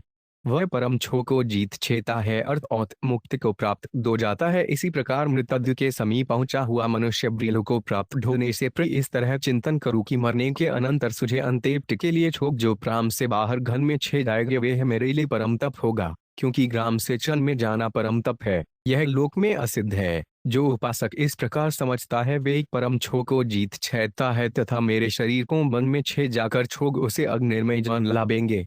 बैर भी मेरे लिए परम तप होगा, क्योंकि अग्नि से शरीर तपाना परम तप है, यह एक छोकम प्रसिद्ध है। जो उपासक इस प्रकार समझता है वह परम छो को जो छेता है अर्थात मुक्त हो जाता है। उपर्युक्त श्रुति द्वार उपदेश विवेचना के अनुसार प्रत्येक मनुष्य को रोग और मृलोर्म परम तप को भावना करके परम पद प्राप्त के लिए पूरा प्रयत्न करना चाहिए। सत्य की शरण से मुक्ति पपह शब्द व्यापक है, असल में तो सता शब्द पर विचार करने से यही सूझता है कि यह परमात्मा का ही स्वरूप है, उसी का नाम है। जो पुरुष सद के तत्व को जानता है वह जीत छेता है, शौक और मोह को रांध कर निर्भय नित्य परम धाम को जा पहुंचता है, वह सदा के लिए अमय अमृत पद को प्राप्त हो जाता है। उसी को छोड़ संसार में जीवन मुक्त ज्ञानी महा आदित्य में से आपुकारते हैं, उसकी सब में समबुद्धि हो सत्य की शरण से भुक्ति बचकर 267 जाती है। क्योंकि सत परमात्मा सब में सम है और वह सबते स्थित है, इसलिए उपत में विपमता का दोप नहीं रह सकता। वह कमी असत्य नहीं बोलता, उसके मन वाणी और शरीर के होने वाले सभी कर्म सत्य होते हैं। उसकी कोई मुक्रिया असत्य न होने से उसके द्वारा किया हुआ प्रत्येक आचरण सत्य समझा जाता है। वह जो आचरण करता या बतलाता है वही छोकरों में प्रमाणिक माना जाता है। यह द्रुदाचरति श्रेष्ठ स्थित देवे तो जनवरी से यत्ममाण कुरुते लोकस्तद सुप्तन्ते गृहीतातीनी कीस। ऐसे पुरुष का अंतःकरण शरीर और उसकी इंद्रियां सत्य से पूर्ण हो जाती हैं, उसके आहार व्यवहार और क्रियाओं में सत्य साक्षात मूर्ति धारण करके विसजता है। ऐसे नरकनों का जन्म संसार में धन्य है। अतः हम अड्ढगों को इस प्रकार समझकर सत्य की शरण छेती चाहिए, अर्थात उसे दृढ़ता पूर्वक भली भांति धारण करना चाहिए। सत्य का खरूप सत्य उसका नाम है जिसका कृषि काल में बाह नहीं होता, जो नित्य एक क्रस सदा सर्वदा सब जगह संभाव से जित है, और जो खतः प्रमाण है नास्तो विद्यते भावो न भावो विद्यते सत्य भीता 3:11 और षट तच चिंतामणि 2। ऐसा सत्यम एक विज्ञान आनंद घन चेतन परमात्मा देव ही है, श्रुति कहती है। सत्य ज्ञान मनंत्र हम हैट 211 जीवात्मा भी सत्य है, परमेश्वर का अंश होने के नाते उसको भी सनातन नित्य कहा है। मम्बांशो जीव छो के जीव भूत है सनातन। गीता 19:7 गीता अध्याय 2 श्लोक 17 से 21 और 23 से 25 तक में इस विषय का वर्णन किया गया है। अतएव उस सनातन अव्यक्त सत्य रूप परमात्मा की शरण लेने से यह जीव भावा को लाद कर सत्य रूप परमात्मा को प्राप्त हो जाता है। विज्ञान आनंद धन परमात्मा सत्य है, इसलिए उसका नाम भी सत कहा गया है, क्योंकि रूप के अनुसार ही नाम होता है। यह छोक में प्रसिद्ध ही है। 3 तत्सदिति निर्देशों अकमनस्तिविद है स्परित गौता 17:23-3 तत्सत्य। ये 3 नाम ब्रह्म के बताए गए हैं। सत्य शब्द भाव का अथवा अस्तित्व का वाचक है। संसार में जो कुछ भी सिद्ध होता है वे सत्य के आधार पर ही होता है, अतः सारे संसार का आधार सत्य ही है। सूर्य, चंद्र, वायु, पृथ्वी आदि सब सल में ही प्रतिष्ठित हैं। सत्य की ही प्रतिष्ठा से सूर्य सत्य की शरण से मुक्ति 266 तपता है और वायु बहता है। जिना सत्य के किसी भी पदार्थ की सिद्धि नहीं होती। सत्य परमात्मा का खरूप है और परमात्मा सबसे उत्तम अर्थात श्रेष्ठ है,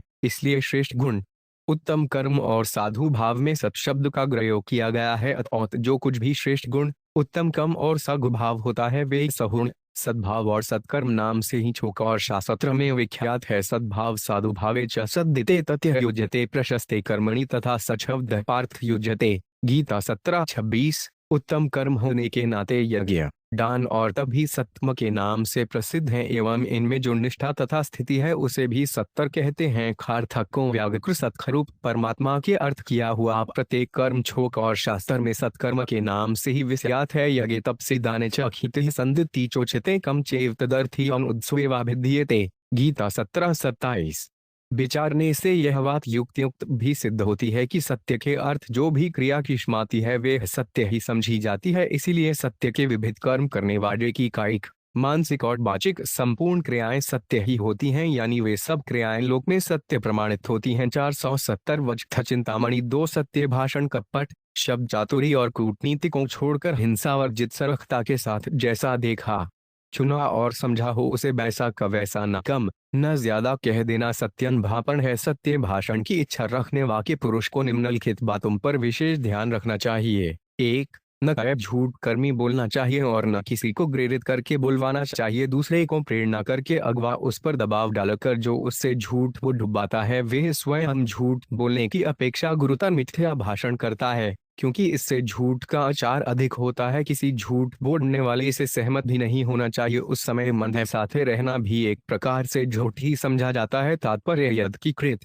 कारित और अनुमोदित इनमें से किसी प्रकार का मिथ्या भाषण नहीं होना चाहिए। 2. जहां तक बन पड़े किसी की निंदा स्तुति नहीं करनी चाहिए। निंदा स्तुति करने वाला व्यक्ति खार्थ, काम, क्रोध, क्षोम, भोह, भय एवं मुद्दे आदि के वशीभूत होकर जोश में आकर कम या अधिक निंदा स्तुति करने लाग जाता है। इनमें निंदा करना तो सर्वथा ही अनुचित है। विशेष योग्यता प्राप्त होने पर यदि कहीं स्तुति करनी पड़े तो वहाँ भी बड़ी सावधानी के साथ काम लेना चाहिए। सत्य की शरण से मुक्ति 271। जो अधिक स्तुति के योग्य हो और उसकी कम स्तुति की जाए तो अयांतर से वे स्तुति निंदा के तुल्य ही हो जाती है। जो कम स्तुति के योग्य हो उसकी अधिक स्तुति हो जाए तो उससे जनता में श्रम फैलकर क्षाम के बदले हानि होने की संभावना है। इस प्रकार की झूठी स्तुति से अपनी और जिसकी स्तुति की जाए उसकी झाप के बदले हानि ही होती है। परंतु किसी बात का निर्णय करने के लिए राज्य में या पंचायत में जो यथा बात कही जाए तो उसका नाम निंदा स्तुति नहीं है। उसमें यदि किसी की निंदा स्तुति के वाक्य कहने पड़े तो भी उसे वास्तव में वक्ता की नौ या युद्ध होने से उसे निंदा स्तुति में परिगणित नहीं करना चाहिए। कोई व्यक्ति यदि अपने दोष जाने के लिए प्रश्न का आमदद करे तो प्रेम पूर्वक शांति से उसे उसका यथार्थ दोष बता देना भी निंदा नहीं है। 3. यह असाध्य भविष्य की क्रियाओं का आयोग नहीं करना चाहिए। ऐसी क्रियाओं का प्रयोग विशेष करने से उनका सर्वया पालन होना कठिन है, अतः उनके मिथ्या होने की संभावना पद पद पर बनी रहती है। जैसे किसी को कह दिया कि मैं कुछ निश्चय ही आपसे मिलूंगा, किंतु फिर यदि किसी कारणवश वहां जाना ना हो सका तो उसकी प्रतिज्ञा झूठी समझी जाती है। अतः ऐसे अवसरों पर यही कहना उचित है कि आपके घर पर कुछ मेरा आने का विचार है या इरादा है। 232 तत्व चिंतामणि 2। 4. किसी को शाप या वर नहीं देना चाहिए, इससे तप की हानि होती है। शाप देने से तो पापकना भी भागी होना संभव है। इस प्रकार के चुरे अमयास से खमाव के बिगड़ जाने पर सत्य की हानि और आत्मा का पतन होता है। 5. किसी के साथ हंसी मजाक नहीं करना चाहिए। इसमें प्राय विनोद बुद्धि से अतत्व शब्दों का प्रयोग हो ही जाया करता है। जिसकी हम हंसी उड़ाते हैं वह बात उसके मन के प्रतिकूल पड़ जाने पर उसके चित्त पर आघात पहुंच सकता है, जिससे हिंसा आदि दोषों के आ जाने की भी संभावना है। 6. व्यज्ञ और खट्टा ककते वचन भी नहीं खोलने चाहिए। इनमें भी झूठ, कपट और अहिंसा आदि दोष घट सकते हैं। 7. शब्द चातुरी के वचनों का प्रयोग नहीं करना चाहिए, जैसे शब्दों से तो कोई बात सत्य है परंतु उसका आंतरिक अमिम्नाय है। विप्रोत राजा युवहीर ने अपने गुरुपुत्र अश्वत्थामा की मृत्यु के संबंधर ने अश्वत्थामा नामक हाथी का आश्रय लेकर शब्द चातुर्वक्ष प्रयोग किया था, वह मिथ्यात्मापन ही समझा गया। 8. मित भाषा बनना आयोत गंभीरता के साथ विचार कर यह असाध्य बहुत कम बोलना चाहिए, क्योंकि अधिक शब्दों का प्रयोग करने से विशेष विचार के लिए समय न मिलने के कारण मूल से अतत्य शब्द का प्रयोग हो सकता है। सत्य के पालन करने वाले मनुष्य को काम, क्रोध, क्षोभ, मोह, भय, द्वेष, ईर्ष्या और स्नेह आदि दोषों से बचकर वचन बोलने की चेष्टा करनी चाहिए। जिस समय सत्य की प्रतिष्ठा हो जाती है उस समय उपर्युक्त दोष ग्राह्य नष्ट हो जाते हैं, जबकि इनमें से किसी एक दोष के कारण भी मनुष्य सत्य से विचलित हो जाता है तो फिर अधिक दोषों के वश में होकर असत्य भाषण करने में तो आश्चर्य ही क्या है। सत्य बोलने वाले पुरुष को हिंसा और कपट से खूब सावधानी रखनी चाहिए। जिस सत्य भाषण से किसी की हिंसा होती है तो चाहे सत्य सत्य नहीं है। इसके संबंध में महाभारत कर्ण पर्व के 69वें अध्याय में कौशिक ब्राह्मण की कथा प्रसिद्ध है। ऐसे अवसर पर सत्य भाषण की अपेक्षा मौन रहना अथवा नबत छाना ही सत्य है। हाँ, अपनी था दूसरे की प्राण रक्षा के लिए झूठ बोलना पड़े तो वह सत्य तो नहीं समझा जाता परंतु उसमें पाप भी नहीं माना गया है। जिस सत्य में कपट होता है वह सत्य सत्य नहीं समझा जाता। सत्य बोलने वाला मनुष्य जानबूझकर सत्य का जितना अंश राबडोन से या भाव से छिपाता है वह उतने अंश की चोरी करता है। हिंसा और कपट ये दोनों ही सत्व में कलह लगाने बांके हैं, इसलिए जिस सत्य में हिंसा और कपट का थोड़ा भी अंश रहता है वह सत्य धबडोन से सत्य होने पर भी झूठ ही समझा जाता है। जो विषी और पामर पुरुष हैं वे तो बिना ही कारण प्रमादवश झूठ बोल दिया करते हैं, क्योंकि वे सत्य भाषण के 40 हुरिच 2 तत्व चिंतामणि 2 रहस्य और महत्व से सर्वथा अनभिज्ञ होते हैं। उनका पतन होना मीटर फचतः स्वाभाविक ही है, परंतु जो विचारशील पुरुष हैं वे सत्य को उत्तम समझकर उसके पालन की इच्छा तो रखते हैं, किंतु उनसे भी सर्वथा सत्य का पालन होना कठिन है। अनंत जन्मों से मिथ्या शासन का अभ्यास होने के कारण उनके लिए भरी सत्य की सिद्धि दुष्कर है, पर विवेक बुद्धि के द्वारा खार्थक को छोड़कर जो सत्य के पालन की विशेष चेष्टा करते हैं उनके लिए इसका पाचन होना, इसकी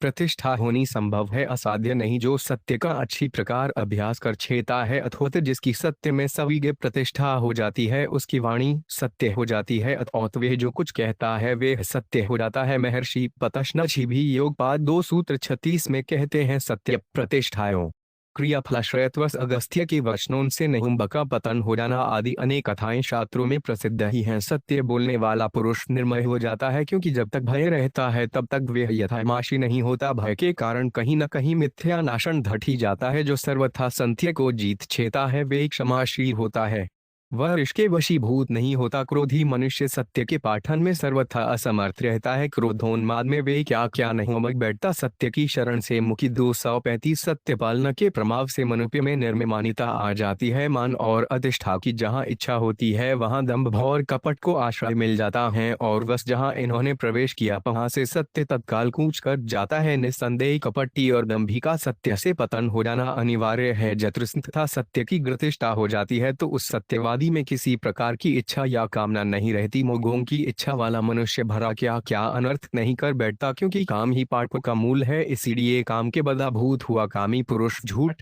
कपट, छल आदि दुपों की खान बन जाता है। अतएव सत्य के समय पाठ से काम, कोश, होम, मोह, ईर्ष्या और अहंभार आदि दुपों का नाश हो जाता है, और वे मनुष्य एक सत्य के ही पालन से दया, शांति, क्षमा, समता, निर्भयता आदि संपूर्ण गुणों का भंडार बन जाता है। अतः भसुष्य को सत्यमापन पर कटिबद्ध होकर विशेष रूप से प्रयत्न करना चाहिए। सत्य आहार ब्राह्मण, क्षत्रिय, वैश्य और शूद्र कोई भी कल न हो। शास्त्र के द्वारा बतलाई हुई विधि के अनुसार न्यायपूर्वक अपने परिश्रम द्वारा उपार्जित द्रव्य से वह जो सात्विक आहार करता है प्रायः सश्वकारोग्य सुधि दिव्य वर्धना रखालिक स्थिर हथा जाहारा सास्विकम रिया। गीता 17:8 2:27 तच चिंतामणि 2 उसका नाम सत्य आहार है। यद्यपि आरामण के लिए दान लेकर भी जीविका निर्वाह करना शालानुकूल है, तथापि दाता का उपकार किए बिना जो याचना आवृत्ति से अपना धर्म समझकर जीविका करता है वे हायणों में निंदनीय समझा जाता है। उससे तप का नाश, आलस्य तथा अकर्मण्यता की वृद्धि होती है। इसलिए शास्त्रोक्त होने पर भी इस प्रकार की जीविका से किया हुआ सत्य आहार नहीं है। इसलिए ब्राह्मण को दाता का पदकार करके अथवा शिलोच्छवृत्ति से जीविका निर्वाह करना चाहिए। इसी प्रकार क्षत्रिय को भी स्वधर्म के अनुसार सत्य और न्याय से उपार्जित शुद्ध द्रव्य से जीविका चलानी चाहिए। यद्यपि वैश्य के लिए ब्याज लेकर जीविका निर्वाह करना धर्म शास्त्रानुकूल है, तथापि क्रय विक्रय व्यापार के बिना केवल ब्याज वृत्ति की शास्त्रकारों ने निंदा की है। इसलिए भगवान ने गीता में इसका उल्लेख ही नहीं किया। इससे आलस्य और निरुचमता की वृद्धि होती है। गिरवी रखे हुए आभूषण और जमीन आदि की कुमत से भी मूल सहित ब्याज की रकम जब अधिक हो जाती है तो कर्जदार उनको छुड़ाकर वापस नहीं छे सकता। इससे उसकी आत्मा को बड़ा कष्ट पहुंचता है। अतः केवल ब्याज की जीविका निंदनीय है। इस प्रकार की जीविका से जो वैश्य आहार करता है वे आहार भी सत्य नहीं है। इसी प्रकार क्षत्रिय आदि के लिए समझ लेना चाहिए, जो पुरुष शोक विहित अपने वर्णाश्रम के अनुकूल परिश्रम करके न्याय से ग्रांत हुए सात्विक द्रव्य का आहार करता है, उसका सत्य की शरण से मुक्ति 279वें आहार सत्य आहार कहलाता है। जैसे कोई वैश्य झूठ और कपट को त्याग कर ईश्वर की आज्ञा से अपना धर्म समझकर क्रय विक्रय आदि न्यायुक्त जीविका प्राप्त साजित पदार्थों का सेवन करता है तो उसका वे आहार सत्य आहार है। व्यापार करने वाले वैद्य को उचित है कि यथासाध्य कम से कम मुनाफा लेकर माल विक्रय करे। गिनती नाप और वजन में न कम दे और न अधिक छे जाज मुनाफा आदत और दक्षवाली ठहरा कर न किसी को कम दे और न अधिक छे दिन के विपय में जैसा सौदा चतुर और समझदार आदमी से किया जाए उसी दर से मूल भोले और सीधे साधे आदमी के साथ करे और सत्र के साथ समबर्ताव करे। जो कुछ संपत्ति हो उसे ईश्वर की समझकर छाभन में सम रहते हुए दक्षतापूर्वक व्यापार करे और ऐसी चेष्टा की जाए कि जिससे भूषधन का नाश न हो। जहां तक हो सके किसी की जौविका की हानि न करके विशेष दिनसा का बचाव रखते हुए न्याय से धन उपार्जन करे और सादगी से रहे। जितने कम से अपना और अपने कुटुंब का निर्वाह हो सके ऐसी चेष्टा करे। बढ़े हुए धन में भी अपना स्वत्य ने समझकर संसार का हित चिंतन करके छोटोपकार के ही ध्येय व्यय करे। यही सत्य व्यापार है। इस प्रकार के व्यापार द्वारा उपार्जित द्रव्य से जो सात्विक अनादि का आहार किया जाता है वे वैश्य के लिए सत्य आहार है। इसी प्रकार अन्य सब्र के लिए समझ लेना चाहिए। 278 तर्व चिंतामणि 2 सद्भाव और सद्र व्यवहार ऊपर लिखा जा चुका है कि सतत परमेश्वर का नाम है, अतः उसे प्राप्त करवाने वाले भाव और व्यवहार ही सद्भाव और सद्व्यवहार हैं। उन्हीं को सद्भाव कहा गया है। गीता के 13वें अध्याय में ये ज्ञान के नाम से एवं 16वें देवी संपदा के नाम से प्रसिद्ध हैं। उनमें जो भाववाचक शब्द हैं वे सब साधु भाव समझे जाने चाहिए। जिन पुरुषों में उत्तम भाव रहते हैं वे परमात्मा की प्राप्ति के पात्र समझे जाते हैं, अतः प्राप्ति में हेतु होने से इनको सद्भाव कहा गया है। अमानित्व मान का न चाहना, क्षमा अपने साथ किए गए अत्याचारों का बदल न चाहना, कोमलता सरलता पवित्रता शांति शीतलता समता वैराग्य श्रद्धा दया उदारता सुहृदता इत्यादि भाव साकार परमेश्वर में तो खामाविक होते हैं एवं भगवान की शरण होकर उनकी उपासना करने वाले भक्तों में उनकी दया से विकसित हो जाते हैं। ऐसे सद्भाव से युक्त भक्त परमात्मा क्षण के अधिकारी होते हैं। अतः हम लोगों को ऐसे भाषों को प्राप्त करने के लिए सब प्रकार से परमेश्वर की शरण लेनी चाहिए। भगवत दया से जिस मनुष्य में उपरथक्त सद्भाव आ जाते हैं उसके आचरण भी सत्य ही होते हैं, क्योंकि सदाचार में सद्भाव ही हेतु बत छाए गए हैं। जैसा आंतरिक भाव होता है वैसी ही बाहरी चेष्टा होती है। अतः सद्भाव से मुक्ति और असद्भाव से पतन समझना चाहिए। उपर्युक्त सद्गुणों से संपन्न पुरुष सत्य की शरण से मुक्ति 276 यह असाध्य उस जगह नहीं जाता जहां मान बढ़ाई और पूजा मिलने की संभावना होती है। यदि कोई व्यक्ति उसका अनिष्ट कर देता है तो वह यहाँ समझता है कि मेरे प्रिय क्षतकमों के फच से हुआ है, यह तो निमित्त मात्र है। ऐसा मानकर वह किसी से द्वेष या घृणा नहीं करता, बल्कि अवसर पड़ने पर उसके हृदय से संकोच ग्लानि भय और द्वेष को दूर करने की ही चेष्टा है। यदि उसके साथ कोई असद्व्यवहार करता है अथवा व्यर्थ भय और कठोर वाक्यों का प्रयोग करता है तो वह विनय और सरलता से सनी मधुर बाणों से उसी प्रकार शांतिपूर्वक उत्तर देता है जिस प्रकार श्री रामचंद्र जी ने क्या के में की दिया सुन जनी सोह सुत वर्भागी जो पितु मातु वचन अचुरागी तनय मातु पितु तो नहार दुर्लम जनी यह संसारा मुनिगण मिलन विशेष वन सबदि भांति हिल मूर्ते ही मद पितु आय सुबाहु रे। संगरति जबी तोर भरत प्राणम्रिय पावे राजू विधि सविधि मोहे सम्मुख आजू जो न जाऊं वन ऐसे हो काजा प्रथम घनिय मोहि मृद समाजा। वास्तव में ऐसा सद्भाव उनसे संपन्न पुरुष सारे जगंत में अपने परम प्रिय खामी परमात्मा का खरूप देखता है और मन ही मन सबको घृणाम करता हुआ सबके साथ सदृढ़ व्यवहार करता है। 280 तत्व चिंतामणि दोष ये राम सब जम जानी करो प्रणाम जोर योग पानी। ऐसे पुरुषों का वैरी अथवा मित्र में संभाव रहता है और काम पड़ने पर वे वैसा ही व्यवहार करते हैं जैसा श्री कृष्ण ने अर्जुन और दुर्योधन के साथ किया था। महाभारत के युद्ध आरंभ के पूजब वे दोनों श्री कृष्ण के पास गए तो उन्होंने यही कहा कि मेरे लिए तुम दोनों ही समान दो, मेरे पास जो छुछ है उसे तुम दोनों इच्छानुसार भव करके सकते हो। एक और तो मेरी एक अक्षौहिणी सेना है और दूसरी ओर मैं खयन निशस्त्र हूँ। तुम्हारे परस्पर के युद्ध में मैं शत ग्रहण न करूंगा। इन दोनों में से जिसे जो जच्चे वे ले सकता है। इस पर दुर्योधन ने सेना को लिया और अर्जुन ने भगवान श्री कृष्ण को, तथा ऐसे पुरुषों को बड़े भारी विश्व भोग भी वैसे ही विच्छित नहीं कर सकते जैसे यमराज का दिया हुआ गृद्धोमन नचिकेता को न कर सका। उसने रथ घोड़े और खरग आदि के ऊंचे से उन्हें भोगों की तत्काच ठुकराकर परमात्म धन को ही पसंद किया। न वितेन तुपमणियों भजुष्यो ठप्याम हे वितमद्राक्ष चेता जीवश्यामो यात दिशिष्यसि त्वन् वरस्तु में वरणी ऐसे एवं अजीर्य तामृता नामोपेत्य जीन मात्यन है कप है प्रजानन की शरण से मुक्ति। 286 अभिषायन वर्णवर्ति ब्रह्मोदा नति दोर्धे जीविते को समेत यस्मिनिदम विचिकित संति मृत्यों पताम पराय महति जुही नस्तयाध्यन घरो बगु हिमनु प्रविशे नात्यांतसा न चिकेता इनीते 0111726। मनुष्य ब्रह्म से तृप्त नहीं होता। धन तो आपके दर्शन से मिट ही जाएगा। जब तक आप अनुग्रह पूर्वक प्राणियों पर शासन करते हैं तब तक मैं जीवित भी रह सकूंगा, परंतु मैं तो वही वर चाहता है जो मैंने मांग है। जरा रहित अमृत रूप देवों के समीप जाकर जरामरण युक्त तथा पृथ्वी रूपी अधेय स्थान में स्थित रहा हुआ कौन पुरुष अनित्य वस्तु को चाहेगा। रूप क्रीड़ा और उससे उत्पन्न होने धा के सुख को अनित्य जानकर भी कौन पुरुष लंबी आयु से संतुष्ट होगा। हे गति परिणेक संबंधी आत्मतर्व में जो शंका की जाती है वह आत्मच ज्ञान ही मुझसे कहिए। इस अध्यंत मृद घचर के अतिरिक्त नचिकेता और कुछ नहीं मांगता।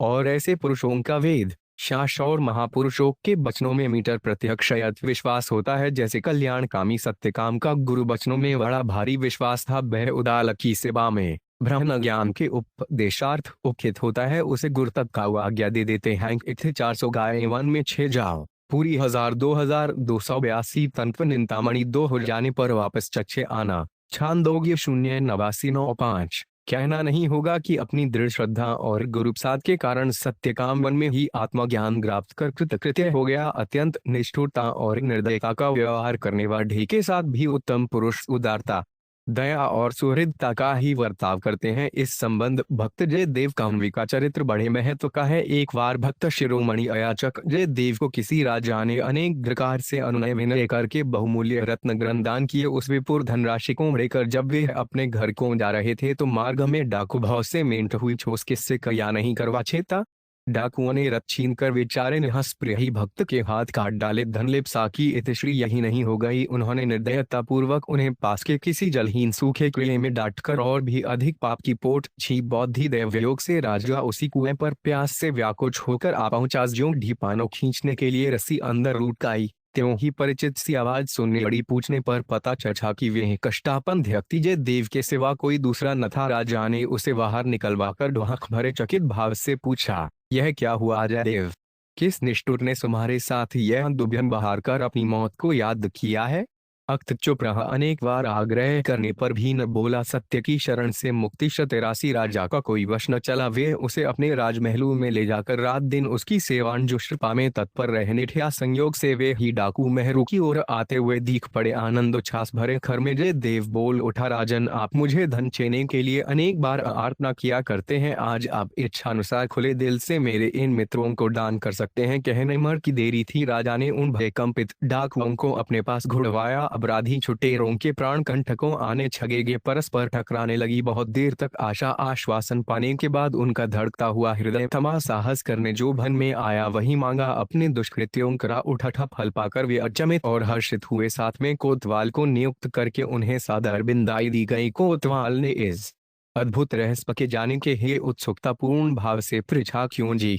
आपका जय देव जी भक्त के साथ क्या संबंध है? उन्होंने इतनी अधिक संपत्ति दिवचाकर किस कृतज्ञता का बदला चुकाया है? डाकुओं ने छल मरी मुस्कुराहट के साथ कहा। कोतवाल साहब, हम छोगों ने इस जय देव को एक बार गिद्ध के मुख से बचाया था, अब यह उसी डान का बदल चुका रहा है। अंतिम अक्षरों के निकलते ही उनके आगे की पृथ्वी झट से फट पड़ी और उन पतितों को उसने अपने में सदा के लिए समा लिया। कोतवाल ने राज दरबार में उपस्थित होकर दोनों के सम्मुख सारा 287 तत्व चिंतामणि दो चतांत कह सुनाया। सुनते ही जय देव की आंखों से आंसू बहने, 6 आंसू पहुंचने पर उनके दोनों दवक निकल आए। शजा के विस्मित होकर बार बार पूछने पर परम भागवत जय देव ने सारा हाल कह सुनाया। राजा का आश्चर्य घटने की अपेक्षा और भी अधिक बढ़ गया। उसने तत्काल परीक्षा जवाब के हाथ इन्होंने काट दिए। तो ये मित्र कैसे?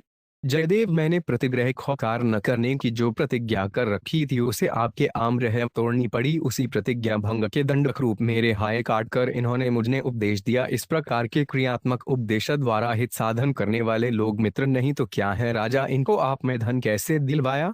जयदेव, कहीं धन की छाट सा रहने पर ये फिर भी कभी समय पाकर किसी निरपराध का खून कर सकते हैं। ऐसा विचार कर इनकी कामना पूर्ति और संतोष के लिए मैंने आपसे धन दिलवाया। मित्रता के नाते भी धन दिलाना यह सद्बत ही था। राजा, इनकी मृत्यु से आप रोने कैसे छगे? जयदेव, मेरे निमित्त से इन्हें प्राणों से हाथ धोना पड़ा। मुझे लोग श्रेष्ठ बातें हैं, श्रेष्ठ के सज्ञा का फल श्रेष्ठ होना चाहिए, पर हुई बात इसके विपरीत। इसीलिए मैं रोता हूँ कि हे प्रभु, मैंने ऐसा कौन सा अपराध किया था कि जिससे इनको मेरे संग का यह दुष्परिणाम भोगना पड़ा? सत्याक्षी शरण से सूक्ति 285। राजा, तो आपके हाथ कैसे आगे? एक जय देव, पहुने ईश्वर की दया है, वे अपने सेवक अपराधों का विचार न कर अपने विरुद्ध अपने दयापूर्ण खभाव करा और ही देखते हैं। भक्त शिरोगणी जय देव के ये चचन झुनकर राजा पुलकित हो उठा, आनंद से गहद हो गया। इसका नाम है सत्यपाल का सद्भाव और उसकी सहृदयता। सत्कर्म परमपिता परमेश्वर सत हैं, इसलिए उनके निमित्त किए जाने वाके कर्म भी सत्कर्म हैं कि चित्र तदर्थ सद्दिते वामिद्यते। गीता 67-27 घंटे। अतएव मोक्ष की इच्छा रखने वाले पुरुष द्वारा जो कुछ भी कर्म किया जाता है वे भगवदर्थ ही होता है। तदित्यन में संध्याय फरलसन एक क्रियादान क्रियाथ विविधा क्रियंते मोक्ष का ही। भीता 17-2। इस प्रकार इखव्रार्थ और ईश्वरार्पण कर्म करने से मनुष्य प्रणय और पापे से छूटकर सत्वरूप परमात्मा को प्राप्त हो जाता है। ईश्वरार्थ और ईश्वरार्पण दोनों ही प्रकार के कर्म मुक्त के देने वाले हैं। भगवान और कृष्ण ने स्थान स्थान पर इस प्रकार कर्म करने की चिंतामणि 2 आज्ञा अर्जुन को दी है। देखिए गीता 3% 3 12 10 11 आदि। इसलिए यज्ञ, दान, तप, सेवा, प्रजा या जीविका आदि के सभी कर्म ईश्वरार्थ ही करने चाहिए। जैसे सच्चा सेवक मुनमगमायता प्रत्येक कार्य खामी के नाम पर, उसी के निमित्त, उसी की इच्छा के अनुसार करता हुआ किसी कम अथवा घन पर अपना अधिकार नहीं समझता है और खपन में भी किसी वस्तु पर उसके अंतःकरण में ममत्व का भाव न आने से वह न्यायुक्त की हुई प्रत्येक क्रिया में हर शोक से मुक्त रहता है। उसी प्रकार भगवान के भक्त को उचित है कि वह अपने अधिकारगत धन, परिवार आदि सामग्री को ईश्वर की हो समझकर उसकी आज्ञा के अनुसार उसके कार्य में लगाने की न्यायुक्त चेष्टा करे और वह जो भी नवीन कर्म अथवा क्रिया करे उसे उसकी प्रसन्नता और आज्ञा के अनुकूल ठोक उसी प्रकार करे जिस प्रकार बंदर नट की इच्छा और आज्ञानुसार करता है। यहाँ यह प्रश्न उठ सकता है कि ईश्वर की इच्छा का पता किस प्रकार चले? इसके उत्तर में यह कहा जा सकता है कि आप इस संबंध में ईश्वर से पूछ सकते हैं, वह आपके हृदय में विराजमान है। स्वस्थ चा हृदय सन्निष्टो मतः स्मृति ज्ञान मत पूर्णांच। गीता 15:3-170। सत्य की शरण से मुक्ति 2834। हमारे लिए क्या करना उचित है और क्या अनुचित है, यह बात आप अपने हृदयस्थ परमात्मा से यदि जानना चाहेंगे तो वे न्यायकारी प्रभु आपके हृदय में संप्रेरणा ही करेंगे। जब कोई व्यक्ति सद्भाव से अंतरात्मा से परामर्श छेता है तो उसे पवित्र आत्मा द्वारा सत्परामर्श ही प्राप्त होता है। साधारणतः जैसे कोई अपनी आत्मा से पूछता है कि चोरी, व्यभिचार, छूट और कपट आदि कमे कैसे हैं तो उत्तर मिटता है कि व्याज्य हैं, निषिद्ध हैं। इसी प्रकार ब्रह्मचर्य, अहिंसा और सत्य आदि के विषय में संभति मांगने पर यही उत्तर मिटता है कि अवश्य प्रालनाय है। अज्ञान, राग, देव और संशय आदि दोषों द्वारा हृदय के आच्छादित रहने पर किसी किसी विषय में निश्चित उत्तर नहीं मिलता। अतः ऐसे अवसर पर अपनी इष्ट में जो भगवान के तत्व की जाने वाले महापुरुष हों उनके द्वारा बतढ़ाए हुए विधान को ईश्वर की आज्ञा भानकर तदनुकूल आचरण करना चाहिए। समखरूप परमात्मा की प्राप्ति करवाने वाले व्यवहार का नाम ही सहव्यवहार है। इसी को सदाचार कहते हैं। अपना कल्याण चाहने वाले साधकों को उचित है कि थे इसके पालन की ओर विशेष रूप से सेठ रहे। मगवदमापते रूप में तो तत्व का आचरण स्वाभाविक ही होता है। संसार में किसी जीव को कमी भी किसी प्रकार से दुख भय और क्लेश नहीं पहुंचाना चाहिए और पहुंचाने की इच्छा या 88 तरुण चिंता मननी दो अरणा ही करनी चाहिए। यदि कोई किसी को कष्ट पहुंचाता हो तो उक्त को किसी प्रकार से न तो सहायता देनी चाहिए और न उसका अनुमोदन भी करना चाहिए। इतना ही नहीं, घर भीतर में प्रसन्नता भी न मानी चाहिए। अकड़ान और रागेश सदाचार के लिए परम विधातक हैं, अतः साधक को इनसे खूब ही बचकर रहना चाहिए। श्रम और मूर्खता के कारण मनुष्य हर एक प्रकार के दुराचरण में प्रदत्त हो जाता है। इसलिए सदाचारी मनुष्य को सत्य और असत्य के विपरीत शाख और साधु पुरुषों की सहायता से अपनी बुद्धि द्वारा निर्णय करके सत्य का आचरण करना चाहिए। अन्यथा वे सत्य को असत्य और दुराचार को सदाचार का रूप देकर दुराचरण में प्रवृत्त हो जाता है, जिससे उसका परमार्थ श्रेष्ठ हो जाना स्वाभाविक है। यह साधक का बड़ा भारी रत्न है। यही काम और क्षोभ के रूप में परिणत होकर समस्त अनर्थोक्ता भूत बन जाता है। इसी के कारण यह विषयों का दास होकर अर्थ की कामना के लिए संसार में भटकता फिरता है। आत्म सुधार की कामना वाचे पुरुष को इस बात का पद पद पर ध्यान रखना चाहिए कि कहीं मैं खार्थक के चंगुल में प्रेस कर आचरण भ्रष्ट न हो जाऊं। जब मनुष्य किसी कार्य को आरंभ करता है तो आसक्ति के स्वाभाविक दोष के कारण उस कार्य की सिद्धि असिद्धि मन में जी खार्थक का अन्वेषण करने सत्य की शरण ले मुक्ति 286 ढकता है और सोचता है कि उस कार्य के करने में मुझे क्या लाभ प्राप्त होगा। इस प्रकार की अर्थ कामना उसे सब भविष्यों का दास बनाकर श्रेय मार्ग से तत्काल गिरा देती है। अतः कल्याणकामी साधक को उचित है कि वह कार्य प्रारंभ के पूर्व ही सावधान हो जाए कि जिससे स्वार्थ को घर कर छीने का अवसर न मिल सके। मन में स्वार्थ के प्रवेश कर जाने से सदाचार दुराचार के रूप में परिणत हो जाता है। सदाचार का पाठन करने में यदि भूज से कुछ कमी आ जाए या किसी अंश में कहीं पाठन न बन सके तो निःस्वार्थी पुरुष दोषी नहीं समझा जाता। दो तो सारा स्वार्थ से आता है। स्वार्थ बड़ा ही प्रबल है, इसका ऐसा विजलार और प्रसार है कि यह पद पद पर व्याप्त है। इसीलिए सावधान होने पर भी धोखा हो जाता है। संसार के संपूर्ण कर्मों और समस्त पदार्थों में इसमें अपना स्थान बना रखा है। अच्छे अच्छे विद्वान और शुद्धिमान पुरुष भी इसके फेर में पड़कर कर्तव्य को भूल जाते हैं। स्वार्थ से बचने, स्वार्थ समूल नाश करने के लिए भक्तों को सतत सावधानी से प्रयत्न करते रहना चाहिए और बार बार अंतर्विधि करके देखना चाहिए। जो पुरुष इस स्वार्थ पर विजय पाता है,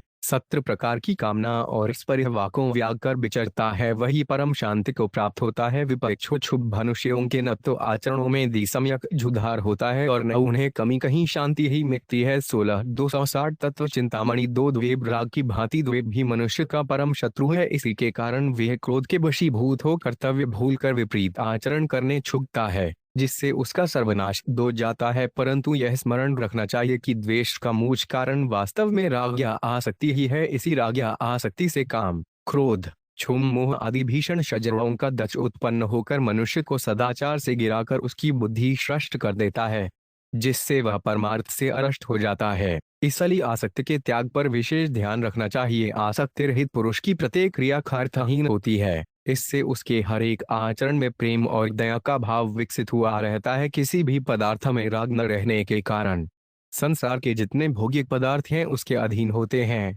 उन सब की पाहुनाएं उदार चित्त से देश का पात्र के अनुसार छोखेतार्थ सदृव्यय करने की चेष्टा में रहता है। ऐसे सत्पुरुषों की सारी क्रियाएं मूर्ख और अज्ञानियों की समझ में नहीं आती। वे उसकी क्रियाओं को अपनी अज्ञानायत क्रियाओं से तुलना करके उनमें दोष ही देखा करते हैं, परंतु वास्तव में ऐसे महात्माओं की खार्थरहित क्रियाओं में दोष का लेश मात्र भी प्रवेश नहीं हो सकता। इस छोक या परछोक की कोई भी कामना या खार्थ न रहने के कारण ऐसे महापुरुषों के आचरण अज्ञानी मनुष्यों की दृष्टि में दोषयुक्त होने पर भी सर्वथा सत्य की शरण से मुक्तिशः एक पवित्र होते हैं। मान, बड़ाई, प्रतिष्ठा का और संसार की किसी भी खेत का क्षोभ नहीं होने के कारण संसार की कोई भी वस्तु इन्हें अपनी ओर नहीं खींच सकती। वे नित्य निर्मय दमे खेल रहते हुए न तो किसी से डरते हैं और न किसी के साथ कठोर बर्ताव ही करते हैं। विनम्र, क्रोमठता, सत्य और शांत की तो वे साक्षात मूर्ति ही होते हैं। क्षमा उनका खमाव बन जाता है। इससे आश की उत्पत्ति उनमें कमी होती ही नहीं। कमी योग्यता प्राप्त होने पर उनमें कोई को किसी बाहरी क्रिया देखी जाती है, परंतु वस्तुतः उनमें रिषद नहीं हो सकता। सर्वस्व सब में समय अधीन के कारण ये किसी की अनुचित निंदा स्तुति नहीं करते। झूठ कपट का उनमें सर्वदा अभाव होता है। जहाँ जिस बात के प्रकट हो जाने से किसी को दुआ नहीं पहुंचती हो या अपनी प्रशंसा दोती हो, उससे यदि छिपाते हैं तो उनका यह आचरण बापट अततिकथा स्तेयम नहीं गिना जाता। उपसंहार सत्यक्षा विषय बड़ा व्यापक है, इस पर बहुत अधिक लिखा जा चुका है, तो भी इसमें मन के सब माप व्यक्त नहीं हो पाए हैं। इसकी विद्युत रूप से व्याख्या करने की आवश्यकता है, किंतु एक बढ़ जाने के संकोच से जद्दा तक बन पड़ा। संक्षिप्त में ही समाप्त करने की चेष्टा की है। सत्य एक ऐसी वस्तु है जिसका आश्रय लेने से संपूर्ण उत्तम गुणों की प्राप्ति खब में हो जाती है। सत्य का आश्रय 2562 तत्व चिंतामणि 2 सत्पुरुष संद गुणों का समुद्र और ज्ञान का भंडार बन जाता है। यद्यपि सत्य के पाठन में आरंभ में साधक को अनेक प्रकार की कठिनाइयों और क्षोभों का सामना करना पड़ता है, किंतु सत्य की सिद्धि हो जाने पर उसके शौक और भोग का आत्यंतिक अभाव हो जाता है। अतः सत्य के पालन करने वाले पूर्व को निर्भयता से अपने लक्ष्य पर डटे रहना चाहिए। एक ओर सत्य का त्याग और दूसरी ओर प्राणों का त्याग, इन दोनों को तौलने पर सत्य का पल्लड़ा ही भारी मान देता है। इसलिए यदि मनुष्य प्राणों की भी परवाह न करके सत्य पर डटा रहेगा तो सभी आपत्तियां देखते ही देखते आप ही नष्ट हो जाएगी, अंतर उस सत्य की विजय होगी। उदाहरणार्थ प्रहलाद का इतिहास प्रसिद्ध है। सत्य टेढ़े प्रमाणों की अपेक्षा नहीं है, चाहे तो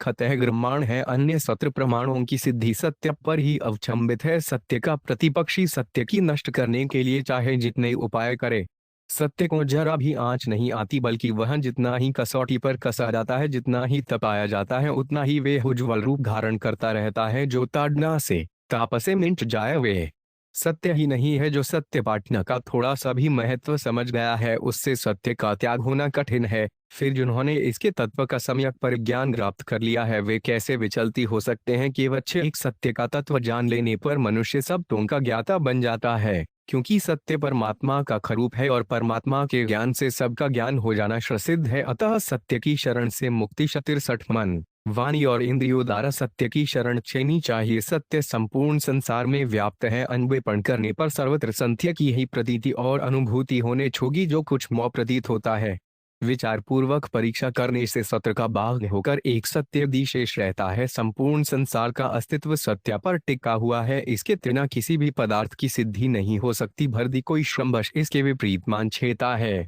वह विपरीतता 5 हरती नहीं वर्षों होने से जैसे वाड की दीवार विशेष समय तक नहीं ठहर सकती, इसी प्रकार विचार बुद्धि से अन्वेषण करने पर अखत्य का अस्तित्व तुरंत ही क्षप्त हो जाता है। वाडु की दिशार के नष्ट होने पर वाधक के कण तो रहते भी हैं, पर इस असत्य का तो नाभ निशान भी मिट जाता है। जो असत्य है उसे भले ही कितने ही साधनों से सत्य प्रमाणित करने की चेष्टा की जाए, पर अंत में असत्य ही रहेगा, अस्तित्वहीन रहेगा और सत्य को मिटाने के समीप प्रयत्न निष्फल होंगे। ऐसा महत्व होने पर भी जो मूढ़ी से छोड़कर असत्य का आश्रय लेते हैं वे निसंदेह दयनीय हैं। अतएव कल्याणकामी बंधुओं को गणों से भी बढ़कर सत्य का आदर करना चाहिए और उसके पालनार्थ कटिबद्ध होकर प्रयत्न करना चाहिए। रामायण में आदर्श आत्री प्रेम अनुजान की सहित ग्रशुचाए बांधर राम ममथे गगन हनुहृव बसहु सदा निष्काम गान। श्री रामचंद्र जी के समान भरे उदारक्षक आज तक कोई दूसरा नहीं हुआ, ऐसा कहना असल युक्ति नहीं होगा। श्री राम साक्षात परमात्मा थे। वे पढ़ने, सुनने और स्मरण करने से हृदय में महान पवित्र भाषाओं की छहरें उठने छाती हैं और मन मोह हो जाता है। उनका प्रत्येक कार्य परम पवित्र, मनोमुग्धकारी और अनुकरण करने योग्य है। ऐसे अनंत गुणों के समुद्र श्री राम के संबंध सुजसरी के व्यक्ति का कुछ लिखना एक प्रकार से लड़कपन है, तथापि अपने मनोविनोद के लिए शास्त्रों के आधार पर यह चिपने का साहस करता हूँ। विज्ञजन क्षमा करें। श्री राम सर्वगुण आधार थे। सत्य, सुहृदता, गंभीरता, क्षमा, दया, मृदुता, शूरता, घोरता, निर्मयता, विनय, शांति, तितिक्षा, उपरामता, नीतिज्ञता, तेज, प्रेम, मर्यादा संरक्षकता, एक व्रत, प्रजारक्षणता, ब्राह्मण्यता, सात्रे पितृमक्ति, गुरु भक्ति, श्रातु प्रेम, रामायण आदय श्रात्रि प्रे 265 सरपता, व्यवहार कुशलता, व्रतिज्ञ तत्परता, शरणागंत वत्सकता, त्याग, साधु संरक्षण, दुष्विनाश, निर्भीरता, सख्यता और छोकप्रियता आदि सभी सद्गुणों का श्री राम में विचक्षण विकास था। इतने गुणों का एक अन्य विकास जगत में कहीं नहीं मिलता। माता पिता, बंधु मित्र, स्त्री पुत्र, सेवक प्रजा आदि के साथ उनका जैसा आदर बर्ताव है, उसकी ओर ख्याल करते ही मन मुग्ध हो जाता है। श्री राम जैसी लोकप्रियता तो आज तक कहीं नहीं देखने में आई। कैकेयी और मंथरा को छोड़कर उस समय ऐसा कोई भी प्राणी नहीं था जो श्री राम के व्यवहार और प्रेम के बर्ताव से मुग्ध न हो गया हो। वास्तव में कैकेयी भी श्री राम के प्रभाव और प्रेम से सदा मुग्ध थी। राम राजा मिपे की बात सुनकर वह मंथरा तो पुरस्कार देने के लिए प्रस्तुत हुई थी। श्री राम के गुणों पर उसका बड़ा भारी विश्वास था। वनवास भेजने के समय शत्रु बनी हुई कैकेयी के मुख से भी ये सच्चे उद्धार निकट पड़ते हैं। तुम अपराध जोग नहीं ताता जनी जनक बंधु सुखदाता श्याम सत्य सब जो कछु कह है तुम पितु भातु बचन रत अहु। कैकेयी का राम के गति अप्रिय और कठोर बर्ताव तो मंगलवानों की इच्छा और देवताओं की प्रेरणा से छोखेतार्थ हुआ था। इससे यह नहीं सिद्ध होता कि कैकेयी को ओम प्रिय नहीं थे। देव मनुष्य और पशु पक्षों किन्सी का मीटर राम से विरोध नहीं था। 66 तत्वन चिंतामणि 2 यज्ञ विश्वंसकारी राक्षसों और शर्पणखा के का नाक काटने पर खर दूषण त्रिशिरा रावण कुंभकर्ण मेघनाद आदि के साथ जो वैर भाव और युद्ध का प्रसंग आता है उसमें भी रहस्य भरा है। वास्तव में राम के भन में उनमें से किसी के साथ बैर था ही नहीं। राक्षस गण भी अपने सकुदुम बंदगार के लिए ही उन्हें बेर भाव से भजते। ये रावण और मारीच की उत्तक्तियों से यह स्पष्ट है। सुरंग नय भजन मही भारा जो जगदी स्थलीन है अवतारा तुम्हें जहाँ बेर हट करे हूँ प्रभु सरते भव सागर तरी दो हो मैजन नहीं है तामस देहा मन क्रम बच्चन मंत्र इड़े हज रविन संप्राचित धरिधावत धरे सर्रासन बान फिरे फिरे अश्रे ही बिलो की हूँ धन्य न मौसम आन मारी। इससे यह सिद्ध है कि श्री राम के जमाने में चराचर जीवों का श्री राम के प्रति जैसा आदर्श प्रेम था वैसा आज तक किसी के संबंध में भी देखने सुनने में नहीं आया। श्री राम की मातृभक्ति कैसा आदर है। खमाता और अन्य माताओं की तो बात ही क्या। कठोर से कठोर विद्वार करने वाली कैकेयी के प्रति मीटर श्री राम ने भक्ति और सम्मान से पूर्ण ही बर्ताव किया। रामायण में आदर घाट में 267 जिस समय कैकेयी ने वन जाने की आज्ञा दी उस समय राम उसके अति सम्मान प्रकट करते हुए बोए माता इसमें तो सभी तरह मेरा कल्याण है मुनिगत मिलन विशेष वन सब भांति है मोरते ही मह पितु आय सुबाहु रे समझ जनी। तो श्री राम ने कृषित हुए भाई छक्मण से कहा यस्रा मदमभिपेकार्थ सान से परितप्यति माता नसा यथा न खातलस्विशब्द तथा कुछ तसराह सद्भामर्य दुख मुहूर्तम प्रणोत्सहे मन से प्रति संजात सौमित्रे शठिपे की तमना चुंदिपूत भावोई सरामी कदाचन मातिना वा पिठुभ कृत मल्पम च विश्रियम चबा 0:1 22:6-7-8 है। छक्ष्मण मेरे राज्यामिप के संवाद से अत्यंत परिताप पाई हुई माता कौकेयी के मन में किसी आकार की श्रद्धा न हो तुम्हें वैसा ही करना चाहिए। मैं उसके मन में उपजे हुए शकारूप दुख को एक घड़ी के लिए भी नहीं सह सकता है। भाई जहाँ तक मुझे याद है मैंने अपने जीवन में जान में या अनजान में माताओं का और पिताजी का कभी कोई जरा सा अग्रिय कार्य नहीं किया। इसके बाद बनसेन औरते हुए मर्तजी से श्री राम ने कहा कामादाता क्षोभाद्वा मात्रा तो व्यमित कृतस्नतन मन से फर्तव्य वर्तितव्यंच मातृबद्ध वा 0:02-113-46 है 2268 तत्व चितामणि 2 है तात्माता कैकेयी ने तुम्हारी दित कामना से या राज्य के क्षोभ से जो यह कार्य किया इसके लिए मन में कुछ भी विचार न कर भक्तिमाव से उनकी माता की भांति सेवा करना। इससे पता लगता है कि राम की अपनी माताओं के प्रति कितनी भक्ति थी। एक बार छक्ष्मण ने वन में कैकेयी की कुछ निंदा कर डाली। इस पर मातभक्त और शास्त्र प्रेमी श्री राम ने जो कुछ कहा सो सदा मनन करने योग्य है। नेत्य अम्बास ध्यमाताद गहन तव्या कदाचनता में वेश्यायुनाथ है भरतस्थ कथा कछुरु था 0:06-16-37। हे भाई विचली माता कैकेयी की निंदा कभी भक्त किया करो। बातें करनी हो तो इक्ष्वाकुनाथ भरत के संबंध में करनी चाहिए क्योंकि मरद की चर्चा मुझे बहुत ही प्रिय है। इसी प्रकार उनकी पितृभक्ति भी अद्भुत है। पिता के वचनों को सत्य करने के लिए श्री राम ने क्या नहीं किया। पिता को दुखी देखकर जब श्री राम ने क्या किया उसे दुख का कारण पूछा तब उसने कहा कि राजा के मन में एक बात है परंतु ये तुम्हारे डर से कहते नहीं है। तुम इन्हें बहुत प्यारे हो तुम्हारे प्रति इनके मुख से अपग्रिय वचन ही नहीं निकलते। यदि तुम राजा की आज्ञा पालन की प्रतिज्ञा करो तो ये कह सकते हैं तुमको वह कार्य अवश्य ही करना चाहिए जिसके लिए इन्होंने मुझसे प्रतिज्ञा की है। इसके उत्तर में श्री राम ने कहा रामायण आदर्श श्रावरी प्रेम 266 अहो घिड़े न से देवी वकक तुमामीदर्श बचहि बचनाद राजपतेम पिपाव के भक्षय तीक्ष्ण पत्तेम पिचारणवे धा 0:02-18-24-26 भाई मुझे धिक्कार है। हे देवी तुमको ऐसी बात नहीं कहना चाहिए। मैं महाराजा पिता की आज्ञा से आग में कूद सकता हूँ तीर्ण भी खा सकता हूँ समुद्र में कूद सकता हूँ। एक समय लक्ष्मण ने जब यह कहा कि ऐसे कामासक्त पिता की आज्ञा मानना अधर्म है तब श्री राम ने समर्पत और परशुराम जी आदि का उदाहरण देते हुए कहा कि पिता प्रत्यक्ष देवता हैं, उन्होंने किसी भी कारण से वचन दिया हो, मुझे उसका विचार नहीं करना है, मैं विचारक नहीं हूँ। मैं तो निश्चय ही पिता के वचनों का पालन करूंगा। विलछाप करती हुई जनी कौसल्या से श्री राम ने स्पष्ट ही कह दिया, वा की नाति शक्ति पितुवक्स समतिक्रमित मम प्रसादित्वा शिरसा गंतुम इच्छा में वनम वा शून्य रा शून्य 2:21-30 में चरणों में सिर टेक कर प्रणाम करता हूँ, मुझे वन जाने के लिए आज्ञा दो।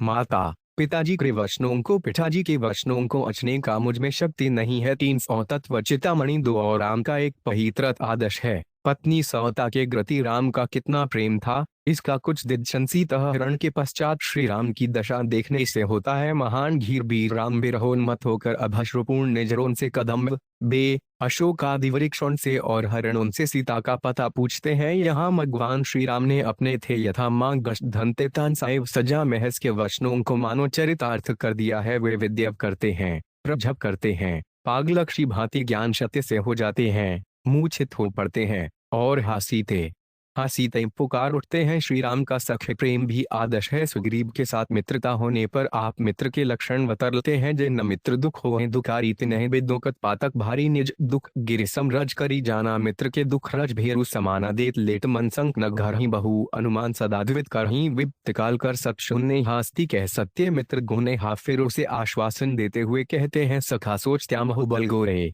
सब विधि करव काज में मतोरे। रामायण में आदर्श श्राद्ध प्रेम 301 इसी प्रकार राम का श्राद्ध प्रेम मीटर अतुलनीय है। रामायण में हमें जिस श्राद्ध प्रेम की शिक्षा मिलती है, श्राद्ध प्रेम का जैसा उचाती आदर प्राप्त होता है, वैसा जब तक के इतिहास में कहा नहीं है। पांडवों में भी परस्पर बड़ा भारी प्रेम था। उनके श्राद्ध प्रेम की कथाएं पर सुनकर चित्त द्रवित हो उठता है और हम उनकी महिमा गाने लगते हैं, परंतु रामायण के श्राद्ध प्रेम से उसकी तुलना नहीं हो सकती। रामायण काल से महाभारत काल के जात्र प्रेम का आदर्श बहुत नीचा था। इस काज की तो बात ही क्या है, जहां बात बात में चढ़ाइयां होती हैं और जरा जरा से छुख भोग के लिए भाइयों की हत्या तक कर डाली जाती है। आज इस लेख में श्री राम अब चारों भाइयों के श्राद्ध प्रेम के संबंध यथामति केशव दर्शन कराया जाता है। श्री राम का आत्र प्रेम क्षणकपन से ही श्री राम अपने तीनों माशियों के साथ बड़ा सारी प्रेम करते थे, सदा उनकी रक्षा करते और उन्हें प्रसन्न रखने की चेष्टा करते थे। खेल कूद में भी कमी उनको दुखी नहीं होने देते थे, यहाँ तक कि अपनी जीत में भी उन्हें खुश करने के लिए हार मान छेते थे और प्रेम से पुचकार कर दाव देते थे। खेलत संग अनुज बाटुक नित जोगवत अनट अपाउ जीती हारी चुचुकारे दुलारत दे दिवावत दाउश्रो। राम तीनों माइयों को साथ छेकर भोजन करते, साथ ही खींचते और सोते थे। विश्वामित्र जी के साथ लड़ के यज्ञ रक्षार्थ श्री राम 302 चक्ष चिस्तासनी 2 चक्ष मणबन में गए अनेक विद्या सीख कर और राक्षसों का विनाश कर मुनि के साथ दोनों माई जनकपुर में पहुंचे। धनुष भक्त हुआ परशुराम जी आए और कोप करके धनुष तोड़ने वाले का ताम धाम पूछने छगे और राम ने बड़ी नम्रता से और छक्ष्मण जो ने तेजयुक्त वचनों से उनके प्रश्न का उत्तर दिया। छक्ष्मण जी के कथन पर परशुराम जी को बड़ा क्रोध आया, वे उन पर दांत पोंछने छगे। इस पर श्री राम ने जिस चतुरता से भाई के कार्य का समर्थन कर श्राद्ध प्रेम का परिचय दिया, उस ग्रसयन के पढ़ने पर हृदय मुग्ध हो जाता है। तदनंतर विवाह की तैयारी हुई, परंतु श्री राम ने खैबर में विजय प्राप्त कर अकेले ही अपना विवाह नहीं करा लिया, लक्ष्मण जी तो साथ थे ही।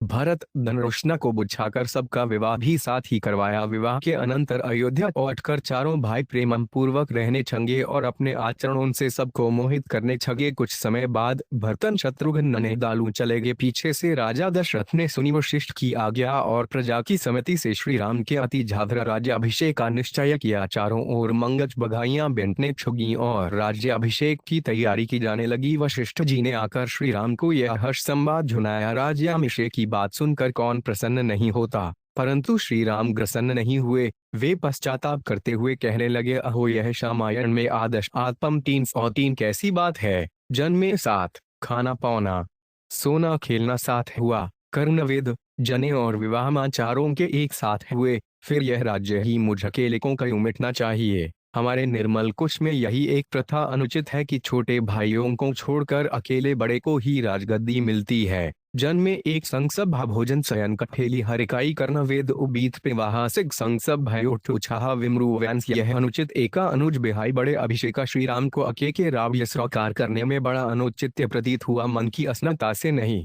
परंतु पिता की आज्ञा उन्हें राज्याभिषेक का प्रस्ताव किंकार करना पड़ा, परंतु उनके मन में यह था कि मैं सिर्फ यह प्रथा मर पूरी कर रहा हूँ। वास्तव में राज्य तो भाइयों का ही है। भरत जनरोष्ण तो उस समय मौजूद नहीं ये। अतः श्री राम जी ने लक्ष्मण से कहा, दसो मित्रे सुदक्ष भोगांस त्वमिंटान राज्य प्लानी च जीवित चापी राज्य अंचल वदर्थ भिका में वा 0 रुपये 0 214 44। भाई सौमित्रे, तुम वांछित भोग और राज्य पट का भोग करो।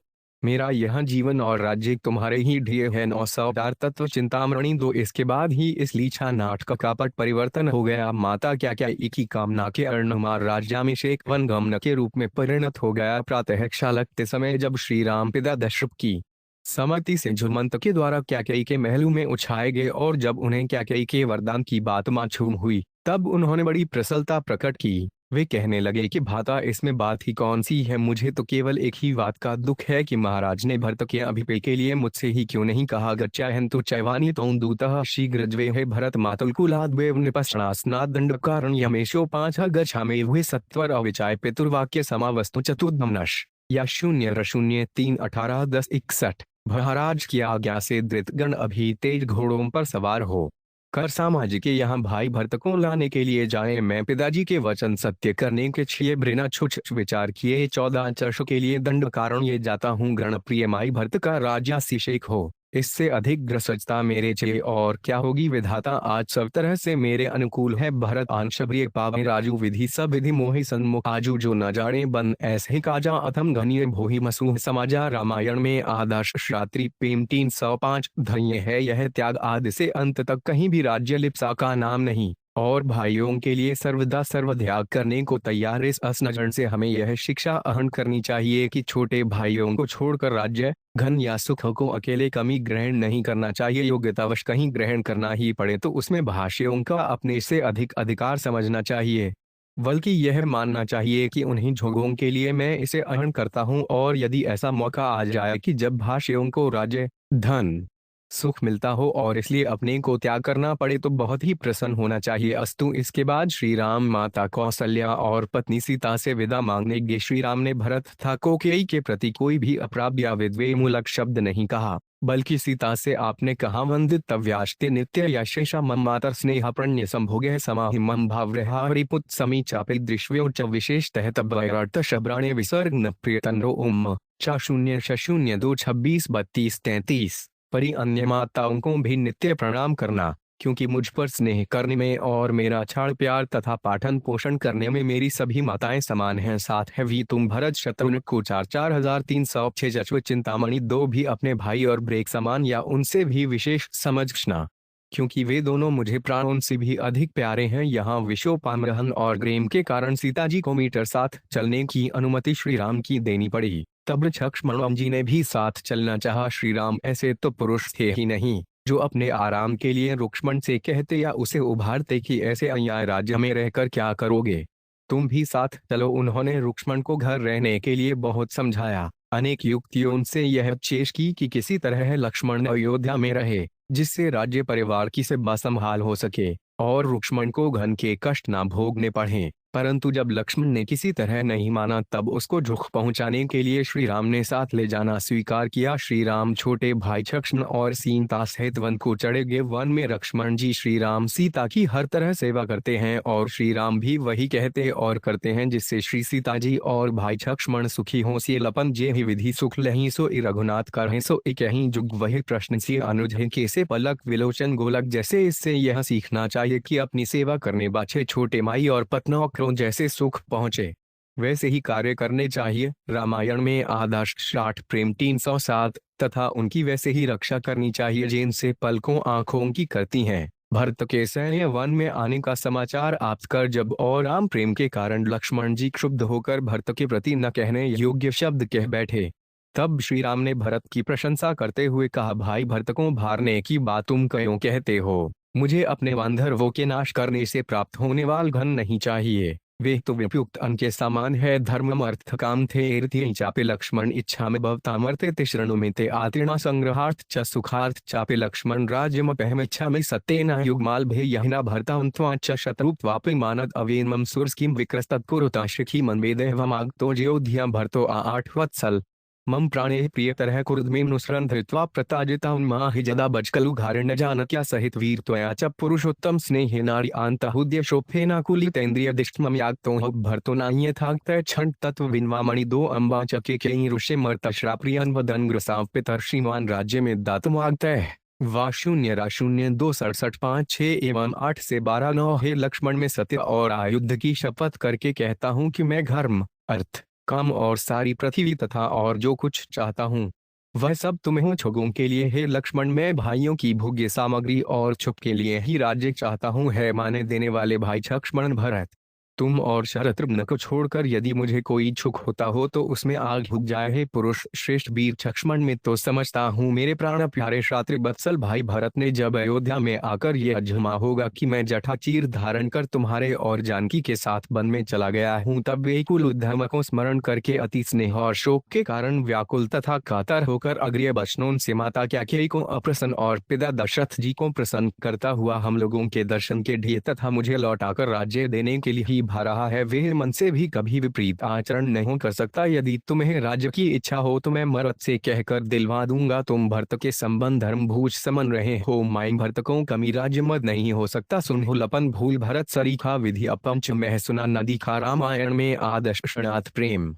306 भरत हो है न राज्य मद विधि हरि हर पद पाक फब हूँ की कांजी सी क्रंदी क्षीर सिंधु घिंसा लपन तुम्हार सपथ पितुआना सुचि सुतरंधु नहीं भरत समाना सगुन क्षीर अवगुंजल ताता मिले रे पर पंच विधाता भरत हंस रविबंस तड़ागा जन्मी किन्ह शुन डोप विभागा गहे गुण पय तजे अवशुन बारी लिम जस जगत किन्ह उज्जियारी कहत भरत शुन सील सुभाव प्रेम मयोधि मगन रघुराव आराम मर्त का शुन गान करते हुए प्रेम के समुद्र निमग्न हो गए। लक्ष्मण जी को अपनी भूछ माद्म हो गया। यहाँ भगवान श्री राम ने लक्ष्मण के प्रति जो नीति तौसे और ग्रेममृ चचन का है उनमें प्रधान अभिप्राय 3 समझने चाहिए। प्रथम, भरत के प्रति श्री राम का परम विश्वास प्रकट करना। दूसरे, लक्ष्मण को यह चेतावनी देना कि तुम भरत की सरलता, प्रेम, त्याग आदि को जानते हुए भी मेरे प्रेम वश प्रमाद से बाबा की तरह ऐसा क्यों बोल रहे हो। और तीसरे, उन्हें प्रकार कर ऐसे अनुचित मागन से बचाना। 310 तत्व चिंतामणि 2 भरत आए और ही नाथ रक्षा करो कहकर दंड की तरद पृथ्वी पर गिर पड़े। शरण छदय लक्ष्मण ने भरत की वाणी पहचान कर उन्हें श्री राम के चरणों में प्रणाम करते देखा। हृदय में बृहद प्रेम उमड़ा, परंतु सेवा परम बड़ा जबरदस्त है। लक्ष्मण जी का मन करता है कि भाई मर्त को हृदय से लगा परंतु फिर अपने कर्तव्य का ध्यान आता है, तब श्री राम सेवा में खड़े रह जाते हैं। मिली न जहाँ नहीं शुद्रत बनाई सुखवी उपनसन की गति बनाई रे राखिल सेवा पर भारू चढ़ी चंग जनु सखेच खेलारुआ फिर सेवा में ठगे रहना ही उचित समझा। परंतु श्री राम से निवेदन किए बिना उनसे नहीं रहा गया। लक्ष्मण जी ने सिर नवाकर प्रेम से कद्दा भरत प्रणाम करत रघुनाथा भगवान तो भरत का नाम सुनते ही बिहोगे और प्रेम में अधीर होकर उन्हें उठाकर गले छगाने को उठ खड़े हुए। उस समय श्री राम की कैसी दशा हुई उठे राम सुने प्रेम अघीरा कहूँ पट कहूँ निशंग घलो तीरा बरस लिए उठा और ढारे कपान निधान भरत राम की मिलनी रुखे बिसरे सरबा है अपान। रामायण में आदर्श प्राट प्रेम वे है। यहाँ चारों भाइयों का परस्पर प्रेम देखकर सभी मुख्य हो गया। भरत की विनय, नम्रता, साधुता और राम भक्ति देखकर तो छोटन मन की युद्धि भूज गए। श्री राम की पिता के मरण संवाद से बड़ा दुख हुआ। यह उचित शालोक्त विधि से क्रिया करने के बाद समाज जुड़ा। भरत ने भांति मातिस अनेक युक्तियां दिखाकर श्री राम को राज्य आहन के ढिए प्रार्थना की। वशिष्ठादि ऋषियों ने, मंत्री, पूर्ववासी और माताओं ने भी भरत का साथ दिया। जब भगवान श्री राम ने किसी प्रकार भी खिकार नहीं किया तो भरत जी ने कहा कि मैं अनंत रत रखकर प्राण दे दूंगा। इस पर श्री राम से उन्हें पहले तो धरना देने के लिए फटकारा, फिर विविध माती से समझाकर शांत किया और अंतम चरणों में पड़े रोते हुए मर्त को अपने हाथों से खींचकर गोद में वैन ठा लिया और प्रेमवश कहने लग गए है मरद मुन्ने वनवास से उठाकर राज्य में एक कराने के लिए तुमको जो जुदी हुई है सो स्थामाविक ही है। यह गुरु सेवा द्वारा प्राप्त विनय विवेक का फल है। इस श्रेष्ठ बुद्धि के कारण तुम समस्त पृथ्वी का पाठन कर सकते हो। परंतु लक्ष्मी थंद्रात पे अदाहिम वाहिया हिरमे तेजित अतियात सागरों फैला नगर तिज्ञा मह पितु था 0-0-2-111-18। लंद्रमा चाहे अपनी श्री त्याग दे, हिमालय हिम को छोड़ दे, समुद्र मयोदा का उठचन कर दे, पर मैं पिता की प्रतिज्ञा को सत्य किए त्रिना घर नहीं छोड़ सकता। 5 जय 13 तचते चिंतामणि 2। श्री गोसाई जी ने लिखा है कि श्री राम ने अंत प्रेम विवश होकर भरत जी से कहा कि मैया तुम दुख न करो, जीव की गति ईश्वराधीन है। हे भाई, मेरी समझ से तो तीनों कार और तीनों छोकों में जितने पुण्यश्लोक पुरुष हैं वे सब तुमसे नौचे हैं। तुमको जो मन में भी कुछ समझेगा उसके छोक पर छोक बिगड़ जाएंगे। माता कैंकेयी को भी वही लोग दोष देंगे जिन्होंने गुरुवार और साधुओं का संग नहीं किया है। मैं शिव को साक्षी देकर सत्य कहता हूँ कि माई, अब यह पृथ्वी तुम्हारे खखे हो रहेगी। तुम अपने मन में कुछ भी शंका न करो। हे प्यारे, देखो महाराज ने मुझको ध्यान दिया, प्रेम का प्रण निभाने के लिए शरीर भी छोड़ दिया, परंतु सत्य नहीं छोड़ा। इसलिए मुझको उनके वचन टालने में बड़ा संकोच हो रहा है, परंतु उससे भी बढ़कर मुझे तुम्हारा संकोच है। गुरु ने भी कहते हैं, अतः अब सारा भार तुम पर है। तुम जो कुछ कहो मैं वही करने को तैयार हूँ। मन अस्कचरे सोचन तजी, कहू करो सो आज संत सिंधु रघुबर बच्चन।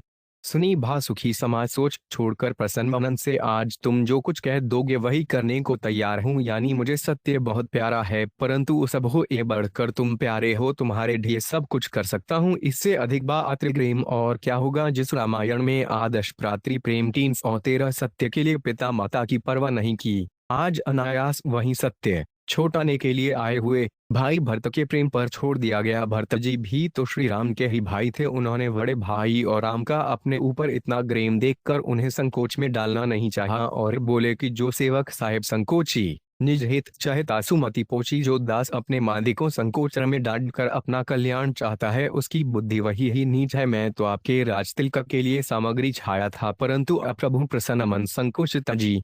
जो जे ही आयसुदेव से सिर धरी धरी कर हैं सब मिटे अनड़। अब्रेव प्रभु निसंकोच होकर पश्चात्ता से जिसको जो आज्ञा देंगे चाहे उसी को सिर चढ़ाकर करेगा, जिससे सारी उलझन आप ही छुलझ जाएगी। अंत में श्री राम ने फिर कहा, मैया तुम मन वचन कर्म से निर्म हो, तुम्हारी उपमा तुम ही हो। वरुण के सामने छोटे भाई के गुण इसको स्मरण में कैसे बखानूं। माई, तुम अपने सूर्यवंश की रीति, पिताजी की कोरती और अरीति जानते हो और सारी बातें तुम पर विदित है। अवश्य 14 वर्ष तक तुमको बहुत कष्ट होगा। जानी तुम हिल रहो कहो कठोरा कुसुम तातना अनुचित मोराहु हैं कुठावे सुरदधु सहाय आर्य हाथ अस्न के पाए 317 तच चिस्तामणि 2 दे प्यारे। मैं तुम्हारे हृदय की कोमलता जानता हुआ भी तुम्हें यह कठोर वचन कह रहा हूँ, परंतु क्या करूँ, यह समय ही ऐसा है। इस समय के लिए ही उचित है। जब बुरा समय आता है तब अच्छे भाई ही काम आते हैं। ततवार के बाल को बचाने के लिए अपने ही हाथ की आड़ करनी पड़ती हैं। भगवान के इन प्रेम रहस्य के वचनों को सुनते ही भरत श्री राम की रुख को मालीमाती समझ गए। उनका विषाद दूर ही गया, परंतु 14 साल निराधार जावन रहेगा कैसे। अतः स्वरूम देव मोह देवा अवधि पार पावर जय है सेवा। भगवान ने उसी समय मर्तजी की इच्छानुसार अपनी चरण पादुका परम तेजली महात्मा मर्तजी को दे दो। मर्तजी पादुकाओं को प्रणाम कर मस्तक पर धारण कर अयोध्या छोड़ गया और श्री राम ने कुछ समय तक चित्रकूट में निवास किया। फिर ऋषियों के आश्रमों में घूमते घूमते पद्मनाभ में आए, वहां कुछ समय रहे। वन में रहते समय भगवान प्रतिदिन ही लक्ष्मण जी को भांति भांति से ज्ञान भक्ति वैराग्य का उपदेश किया करते। एक दिन उपदेश देते हुए उन्होंने कहा, संचरण पंकजति गरिमा मन कम बच्चन भजन दृढ़ नेमा गुरुवार पित मातु बंधुपति देवा सब सोहि कहूँ जाने इड़ सेवा मम गुण मावत पुल की शरीरा मद गद मिरण बाह नीरा का प्रादिक मदम न जाके तात निरंतर बस में ताके। रामायण में भादश प्रात्री प्रेम शुभ सत्कमे सन्मोरी गति भजन कर निष्काम तिनके हृदय कमल में कर सदा विजताम। इस प्रकार सब चर्चा और परम रहस्य के वाताल्प में ही समय गीता था। भाई पर इतना प्रेम था कि श्रीराम उन्हें हृदय खोलकर अपना रहस्य समझाते। ये सीता हरण हुआ, छका पर चढ़ाई की गई और भयानक युद्ध आरंभ हो गया। एक दिन शक्तिबाण से श्री लक्ष्मण के घायल हो जाने पर श्री राम ने भाई के लिए जैसी विलाप अच्छाप की छी उठा की, उससे पता होता है कि छोटे भाई लक्ष्मण के प्रति श्री राम का कितना अधिक स्नेह था। और ही राम कहने लगे कि मैं युद्धेन की आणे युद्ध काय न विद्ते नारे नृतः क्षितिरण मूर्धनि लक्ष्मण यथैव मा वर्ण यान्तम नुथाति महादहवती हामपि मुथास्थसी थेवेन्यमक्षयम धा 0 अब मुझे खुद से या जीवन से क्या प्रयोजन है, जबकि प्यारा भाई लक्ष्मण निहत होकर रणभूमि में सो चुका है। युद्ध का कोई काम नहीं है। भाई, जिस प्रकार मन तेजरी धर्म मेरे साथ वन में आए थे उसी प्रकार मैं भी तुम्हारे साथ पर को कर में जाऊंगा। मोसाई जी छिड़कते हैं 16 तस्व खिंतामणि 2 आराम करते हुए कहते हैं, सखु न दुखित देखे मोहिकाऊ बंधु सदा तब मृदुल सुमाऊ भमरुहित लच्छागित अजयहु पितु भाता सहे विपिन हिस आतप बातासो अनुराग। कहाँ अब भाई उठो न सुनी मम बच बिकलाई जो जनतेट बन बंधु बिछोहु पिता बचन मनतेठ नहीं हो सुदबित तारे भवन परिवारा हो जाहे जगवार दुहें 12 जथापहट बिचुख गति दीना मंत्री बेतु फनी करियर कर हीना अस बिचारी जिया जागुता तमिलेड न जगत सहोदर भ्राता असमम जीवन बनपु बिनु तो ही हा जो जड़देव जियाहि मोहि जहे अवध कवन मुँह लाई नारी हेतु प्रिय बंधु गहवाई अब अपलोक सुख सुत तोरा सही निहर कठोर और मोरा शप्पायण में आदर्श भात पे 317 निर्जनी के एक कुमारा तार तार तुमाव 11 पे से मोहे तुम्हें रही गहिल पानी सब विधि सुखद परम हित जानी उत्तर कहा देहडे तेह जाई उठ किन्न भोहि सिखावु भाई वाहु विधि सोचत सोत मोचन हस्वत सलिल राजीव दल लोचन थे भगवात भी राम की प्रछाप छीजा सानी जाती है। प्रलाप में कुछ का कुछ कट दा जाना हो स्वाभाविक है। भश प्रकाप सुने कान भागे के दोहे के इस धाक्य से भी प्रकाप ही सिद्ध होता है। संगवान शिव के हन वचनों से कि उमा अख्युपुक रघुराई नरगति भगत कृपाल देखाई से भी साधारण भज शिवत प्रताप ही 569 है। इससे शर्थांतर कर्मे की आचियता नहीं, परंतु यदि दूसरा अर्थ किया मैं तो उपयुक्त चौपाई में जो ओ जनते यन बंधु विधि हूँ पिता वचन मनते नहीं रहूँ। इस चौपाई का अर्थ यह फरना चाहिए कि यदि मैं जानता कि वन में बंधुओं से बिछोद होगा तो मैं पिता वचन मनते पिता के वचन मानकर घन से तो आता, परंतु नहीं वो छठ मन का आम खिकार कर उसे चन में साथ नहीं लाता। इसी प्रकार निर्जनी के एक कुमारा तामता सुतुम प्रण अधारा इस वो उपाय का अर्थ क्यों करना चाहिए कि मैं जैसे अपनी माता का प्यारा इकलौता बेटा हूँ वैसे ही अपनी माता सुमिना के तुम प्राणाधार हो। इस चौपाई का अर्थ यह भी किया जा सकता है कि मैं अपनी माता के पकी लड़का हूँ और तुम बस के मेरे प्राणाधार हो धथो तुम्हारे जीवन से ही मेरा जीवन है। 18 तस्व चिंतामणि दो जो भाई अपने लिए घर द्वार छोड़कर मरने को तैयार है उसके ढिए विछाप किया जाना उचित था है, परंतु श्री राम ने तो विराप की पराकाष्ठा कर श्रात्रि प्रेम की घड़ी ही सुंदर शिक्षा दी है। श्री हनुमान जी के द्वारा संजीवनी छाने पर लक्ष्मण जी खस हो गए। राम रावण युद्ध समाप्त हुआ। सीता परीक्षा के अनंतर और राम सबको साथ छेकर पुष्पक विमान के द्वारा अयोध्या लौटने की तैयारी में है। इसी समय विभीषण प्रार्थना करने छगे भगवान यदि मैं आपके अनुग्रह का पात्र हूँ, यदि आप सोच पर स्नेह करते हैं तो मेरी प्रार्थना है आप कुछ समय तक यहाँ रहें।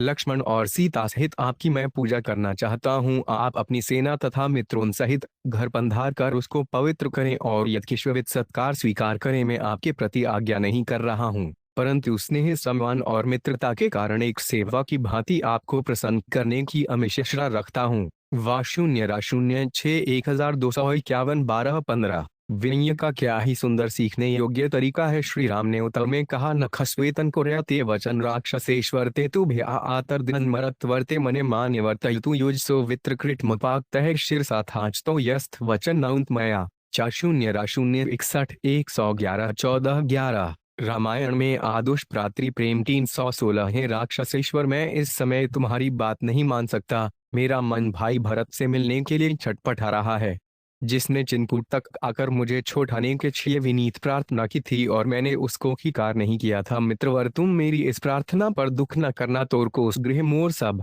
सत्यव दचन सुनरुवा दशा भरत की सुमेरी मोहे निमिष कल्पस मजात तापस वेश शरीर क्रिज जपत निरंतर मोहे देखे वेमी सो जतन करू सखा निहोरों तो ही जो जय हो बीते अवधि जयत ने पाऊं वीर प्रीति भरत की सपुजी घात पुनि पुनि पुठक शरीर विभिपण नहीं रोक सके।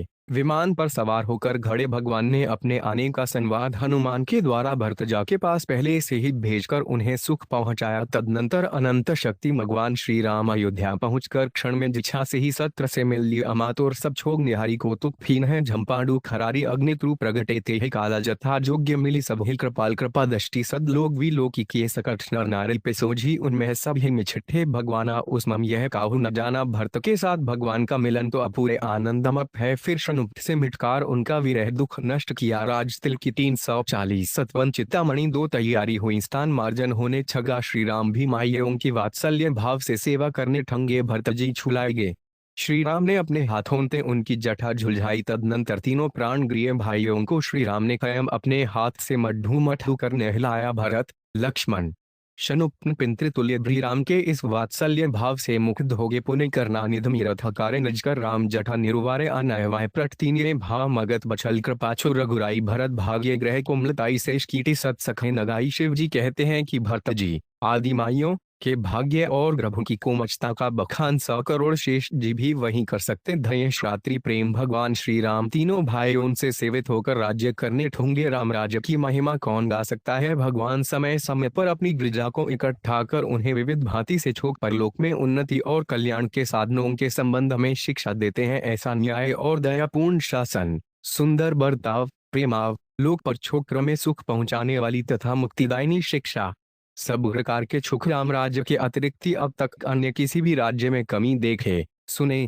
या पढ़े नहीं गए। समय समय पर भाइयों को साथ लेकर श्री राम वन उपवन में जाते हैं, माति भांति के शिक्षाप्रद उपदेश करते हैं। एक समय सब रामायण में आदुष भ्रात प्रेम झर एक उपवन में गे। भरत जी ने श्री राम के छे अपना दुपहम बिछा दिया, भगवान उस पर विराजे।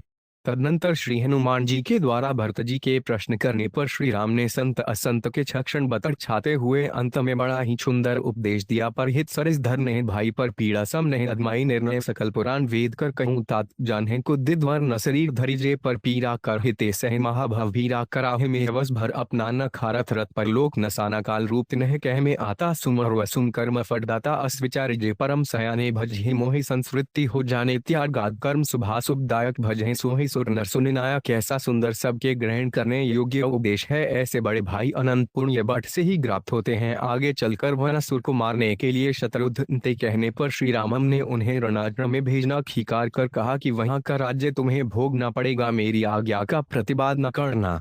शत्रुघ्न को राज्यामिपे की बात बहुत बुरी छगी, परंतु रामाज्ञा समझकर उसे ख्वांकार करना पड़ा। न चाहने पर भी छोटे भाई गए वचनों में बवकर राज्य सुख देना राम सरी के बड़े भाई का ही कार्य है। 352 तचवचन चिंतामणि 2। इसके बाद लक्ष्मण त्याग का प्रश्न आता है। कुछ छोग इसको और राम का बड़ा ही निष्फल कार्य समझते हैं। जिस भाई ने राज्य और राजा को दारुण कृपाशाप से बचाया, उसके लिए पुरस्कार रूप में भी पैके का विधान धदलच देना उचित था, परंतु ऐसा कहने वाले छोग इस बात को मूछ जाते हैं कि और राम सत्य प्रतिज्ञ हैं। इसी सत्य की रक्षा के लिए उन्होंने लक्ष्मण का त्याग कर दिया। परंतु प्यारे भाई लक्ष्मण का त्रियोग होते ही आप भी भरत, जातरुष्ण और प्रजा परिजनों को साथ छेकर परमधाम को अयान कर गए। श्री राम के भातृ प्रेम का यह अति संक्षिप्त वर्णन है। श्री राम की शात्री वत्सलता का इससे कुछ अनुमान हो सकता है। भाइयों के लिए ही राज्य ग्रहण करना, भाई को राज्य मिलने के प्रस्ताव से अपना हक छोड़कर परम आनंदित होना, जिसके कारण राज्यामिपेक्र का उस भाई भरत की माता क्या के ऊपर भक्ति करना, भरत का गुण गाव करना, घर न देने के समय भरत को और भरत पर क्रोध करने के समय लक्ष्मण को फटकार बताकर अन्याय मार्ग से बचाना, भरत की इच्छा पर अपने सत्यव्रत को भी छोड़ देना, लक्ष्मण जी के शक्ति छगने पर उनके साथ प्राण त्याग करने को तैयार हो जाता,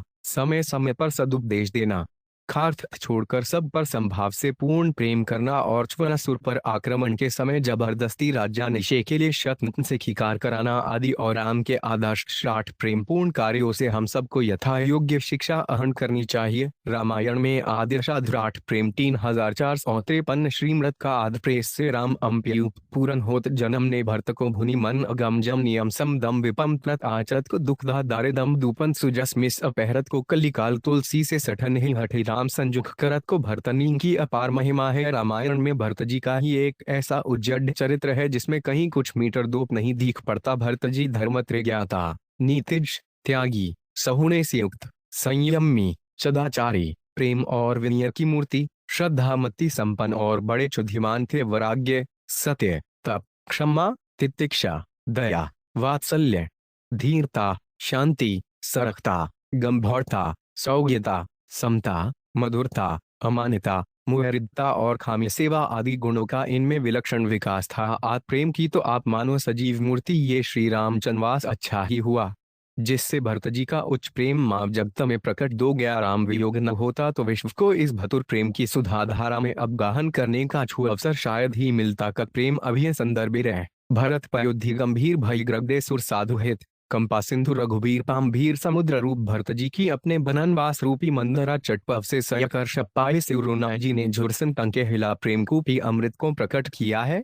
327 तक्ष चिंतामणि 2। श्री राम वनवास और दशरथ जौ की मृत्यु होने पर गुरुवार वशिष्ठ की आज्ञा से मरद शत्रुघ्न को घुलने के रेके के देश को दूत जाते हैं। उद्धर भरत जी को दुख होता है। जिससे वे व्याकुच हो जाते हैं और माता पिता तथा भाई भौजाई की मजनट कामना से दान पुण्य करते हैं। दूरितों ने जाकर गशुरों का संदेश सुना दिया, भरत जी ने कुशल पूछो। जिबके उत्तर में दूतों ने भी मानव व्यक्त से दी कहा कि आप जिनकी कुशल पूछते हैं ने कुशाल से हैं। भरत जी उसी दिन जल पड़े। अयोध्या में पहुंचकर उसे श्रीवीन देख बड़े दुखित हुए। उनका हृदय परिवार की अनिष्टा जूह से भर गया। न तो किसी से कुछ पूछने की हिम्मत हुई और न किसी ने कुछ कहा ही। लोग तो उस समय भरत जी को शमचनवास और दशरथ की मृत्यु में हेतु समझकर बहुत ही घृष्ट से देखते थे।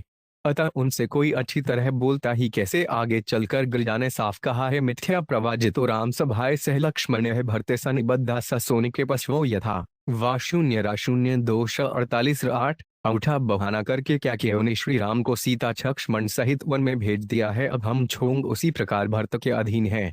जैसे कसाई के अधीन पशु हानते हैं, लोग सामने आते हैं और दर से ही जोहियार करके मुंह फेर कर चले जाते हैं। रामायण में आदर्श प्रात्री में 5 पुरजन मिले न कहें कच्छ गवाही जो हार हैं जाहे भरत कुशल पूछी न सकें। सय विपात मन साय गत्र राय हुए भरत जी पिता की खोज में माता क्या के यौ के महल में पहुंचे और पिता कहाँ हैं ऐसा पूछने छगे। क्या केगी अपने किए पर छूंद ही नहीं समाती थी। वे समझती थी कि भरत भी भेरी कृति सुनकर राजी होंगे। अतः उसने कठोर बनकर झट से कह दिया, या गति सर्वभूतान आता गति ते पिता गत है राजा महात्मा तेलखी या कह सत आमते वा 0 20 91 71 15। सब मुताइयों की अंत में जो गति होती है वह भी तुम्हारे पिता की भी हुई महात्मा तेजली और यज्ञ करने वाले राजा ने श्रेष्ठ पुरुषों की गति प्राप्त की है। यह सुनते ही मरद शोक पीड़ित हो हाय मैं मारा गया पुकार कर सदसा पछाड़ खाकर पृथ्वी पर गिर पड़े। माती माती से विछाप करते हुए कहने छगे, हाथ पिताजी मुझे दुख सागर में छोड़कर कहाँ चचेगे। अस्मपे रामायण रागे माँ के गतों से भो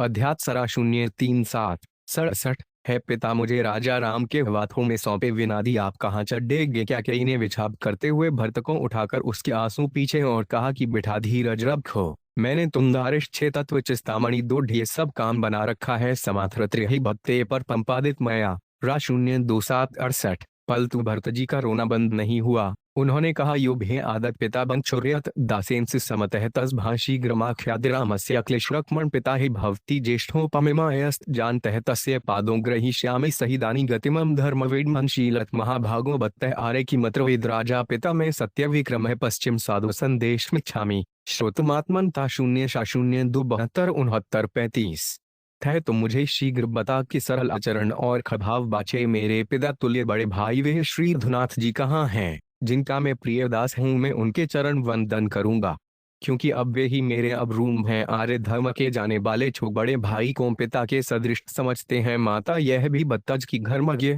इरितजत धर्मशील महाभाग और सत्यकाक्रमी मेरे पिता राजा दशरथ ने अंत समय में मेरे लिए क्या कहा था, मैं उनका अंतिम शुभ संदेश घूमना चाहता हूँ। उत्तर में क्या के पीने कहा रासेति राजा विल्पनहासीते लक्ष्मणेति च सबदात्मा पर छो गतमतिम तंबर। रामायण आदर्श शास्त्री प्रेम 327 इतिमा परथ चिमावाच व्याजहार पिता तब का उधम परीक्षित तहपाशेर महाग्रसिद्वात होस्तुमारा राम सागत सहसीत्या लक्ष्मण च महायाहा द्रव्यंती पुनरागतम चा 0 2 72 36 बेटा बुद्धिमानों में श्रेष्ठ तेरे पिता अंतकार में राम डॉक्टर रक्षणहासीते पुकारते हुए परठोक सिधारे हैं हाथी। जिस प्रकार पा में बंद कर विवश हो जाता है उसी प्रकार कारूपाश से बंद कर तेरे पिता ने केवल यही कहा था कि भवों सीता के साथ छोड़ कर आए हुए और राम लक्ष्मण को जो मनुष्य देखेंगे वही कृतार्थ होंगे। यह झुनते दी भरत जी के दुह की सीमा न रही। तमा भरतो हेड़वर राम महसले हैं तो न किम तदानी लक्ष्मणो वापे सीता वा कुत्र ते गता अश्यात्मरा 0 27 71। भरत जी ने पूछा, माता क्या उस समय श्री राम जी लक्ष्मण या सीता जी में से कोई भी नहीं था, वे सब कहाँ चले गए थे। अब वज्रह दया क्या के ने सारी कहानी सुनाते हुए कहा कि रामस्य युवराज्य पितरा ते समृमय कृतव राज्य प्रदानाय तदाऊं विप्तमाचरम राजदर्थ में पूषे वरदेन परंद्य याचित तदिदानी भेद तयोरेकेन तेड़खलम 328 तक चिंतामणि 2 राज्यन रामस्य चेकेन पन्वासो सुनित्रतम तत्सत्य प्रो राजा राज्यन दत्ता तबे भे राम संप्रेप्यमास्पन मेव पिता तब सीताप्यनुक्ता राम पातिवत्यमुपाश्रिता सौभात्र दशन रामम तो यातोष्पि लक्ष्मणः वंशतिपु सर्वे पुराजातानेव चिंतयन् प्रलल्पनु राम रामेति संसार जृप सत्तमः अध्यात्मरा 0 2 7 73 0 7। तुम्हारे पिता ने राम के राज्य में पेख की बड़ी तैयारी की थी। परंतु तब तुम्हें राज्य दिच्छाने के अभिप्राय से मैंने उसमें बिंदाच दिया। बरदानी राजा ने पृथ्वी में मुझे 2 वर देने को कह रखा था। उनमें से एक से मैंने तुम्हारे लिए संपूर्ण राज्य और दूसरे से राम के लिए मुनित्रत धारण पूर्वक 14 साल का वनवास मांगा। तब तुम्हारे पिता सत्यप्रायण राजा ने तुम्हें राज्य दे दिया और राम को धन भेज दिया। पतित्रता सीता भी राम के साथ बस चली गई और सचाश्रातृत्व दिखाकर लक्ष्मण भी उन्हीं के पीछे चल दिए। उन लोगों के वन जाने पर उन्हीं का चिंतन करते हुए और हाँ राम पुकारते हुए महाराजा भी पर छुक सिद्धार्थ कैकेयी के इन वचनों से सानो भरत जी पर वज्रपात हो गया। वे पिता की मृत्यु को तो भूल गए और अपने हेतु से श्री राम का चतगमन सुनते ही सहम गए। पके हुए घाव पर मानो आमन सी लग गई। रामायण में आदर्श भ्रात प्रेम 326। भरत ही बिसरे उपेतु मरन, सुनत राम घन गुण हेतु अपना पट जाने जिया। थकित रहे घरी मौन सुनने सुठे सहमेट राजकुमारू पाके छत जठुला मुहगारू। भरत जी व्याकुच हो उठे और दारण शोक में सारी छुक बुधवार भूलकर माता को धिकार कर चिछाते हुए कहने छंगे, अरे क्रूरे राज्य चाहने वाली माता के रूप में भेरी शत्रु है। 6 पति धातनी और कुल धातनी है, धर्मात्मा अश्रप्त की कया नहीं है। उनके कुछ का नाश करने वाली राधशसी पैदा हुई है, तो जानती नहीं कि श्री राम के प्रति मेरा कैसा भाव है। इसी से तने यह न्याय किया है, मैं राम लक्ष्मण की छोड़कर किसके यह पर राज्य करूंगा। एक तने मेरे धर्मात्मा पिता का नाश कर दिया और मेरे भाइयों को गीतानाठी भीख मांगने के लिए भेजा है। एक पुत्र कौशल्या को पुत्र वियोग का दुख दिया है। जा तू नरक में पड़त राज्य से भ्रण हो जा, थरी दुष्टे तू धर्म से पतित है। भगवान करे मैं मर जाऊं और तुम मेरे लिए रोया करे, मैं इस समस्त राज्य को भाई के प्रति अर्पण कर दूंगा। जाट अग्नि में आवेश कर जा, जंगठ में निकच जा या गड्ढे में रस्सी की फौसी छगाकर मर जा। मैं सत्य का क्रम राम को राज्य देकर ही अपना कल को धोऊंगा और अपने को कृत छत्य समझगा। वा0 रा0 21 74 820 तत्व चिंतामणि 2। भरत जाने राम प्रिय में नीति भूल कर शनुना से यहाँ तक कह डाला कि हैया महमिमा पापा के कई दुष्चारिणी यदि मां धार्मिक को रामे नासेन मादघात कम। चा0 रा0 21 78 22। हे भाई, इस दुष्ट आचरण वाची पापिनी कैकेयी को मैं मार डालता यदि धर्मात्मा और मातृ हत्यारा समझकर मुझसे घृणा न करते। आखिर भरत जी ने माता का मुंह देखना तक पाप समझी और बोले कि जो से सोह से मुंह मसिलाई आंखें ओरट उठे बैठो जाई। इतने में कुबड़ी मंथरा इनाम पाने की आशा से सज धज कर आई। उसे देखते ही इजनपनजी का क्रोध बढ़ा, वे रुगे उसे इनाम देने, परंतु दयाद भरत जो ने छुड़ा दिया। इसके बाद भरत जी माता कौशल्या के पास पहुंचे और उत्तर की दयनीय दशा देखकर व्याकुल हो उठे। कौशल्या जी ने मीटर कैकेयी पुत्र के नाते भरत पर संदेह करके कुछ कटु शब्द कहे। कौशल्या जी के कुछ वचनों से भरत का हृदय विदीर्ण हो गया और चहमूछित होकर उनके चरणों में गिर पड़े। जब होद में आए तब ऐसी ऐसी कठोर शपथ खासे छो जिनसे माता का हृदय पसीज गया। भरत ने कहा,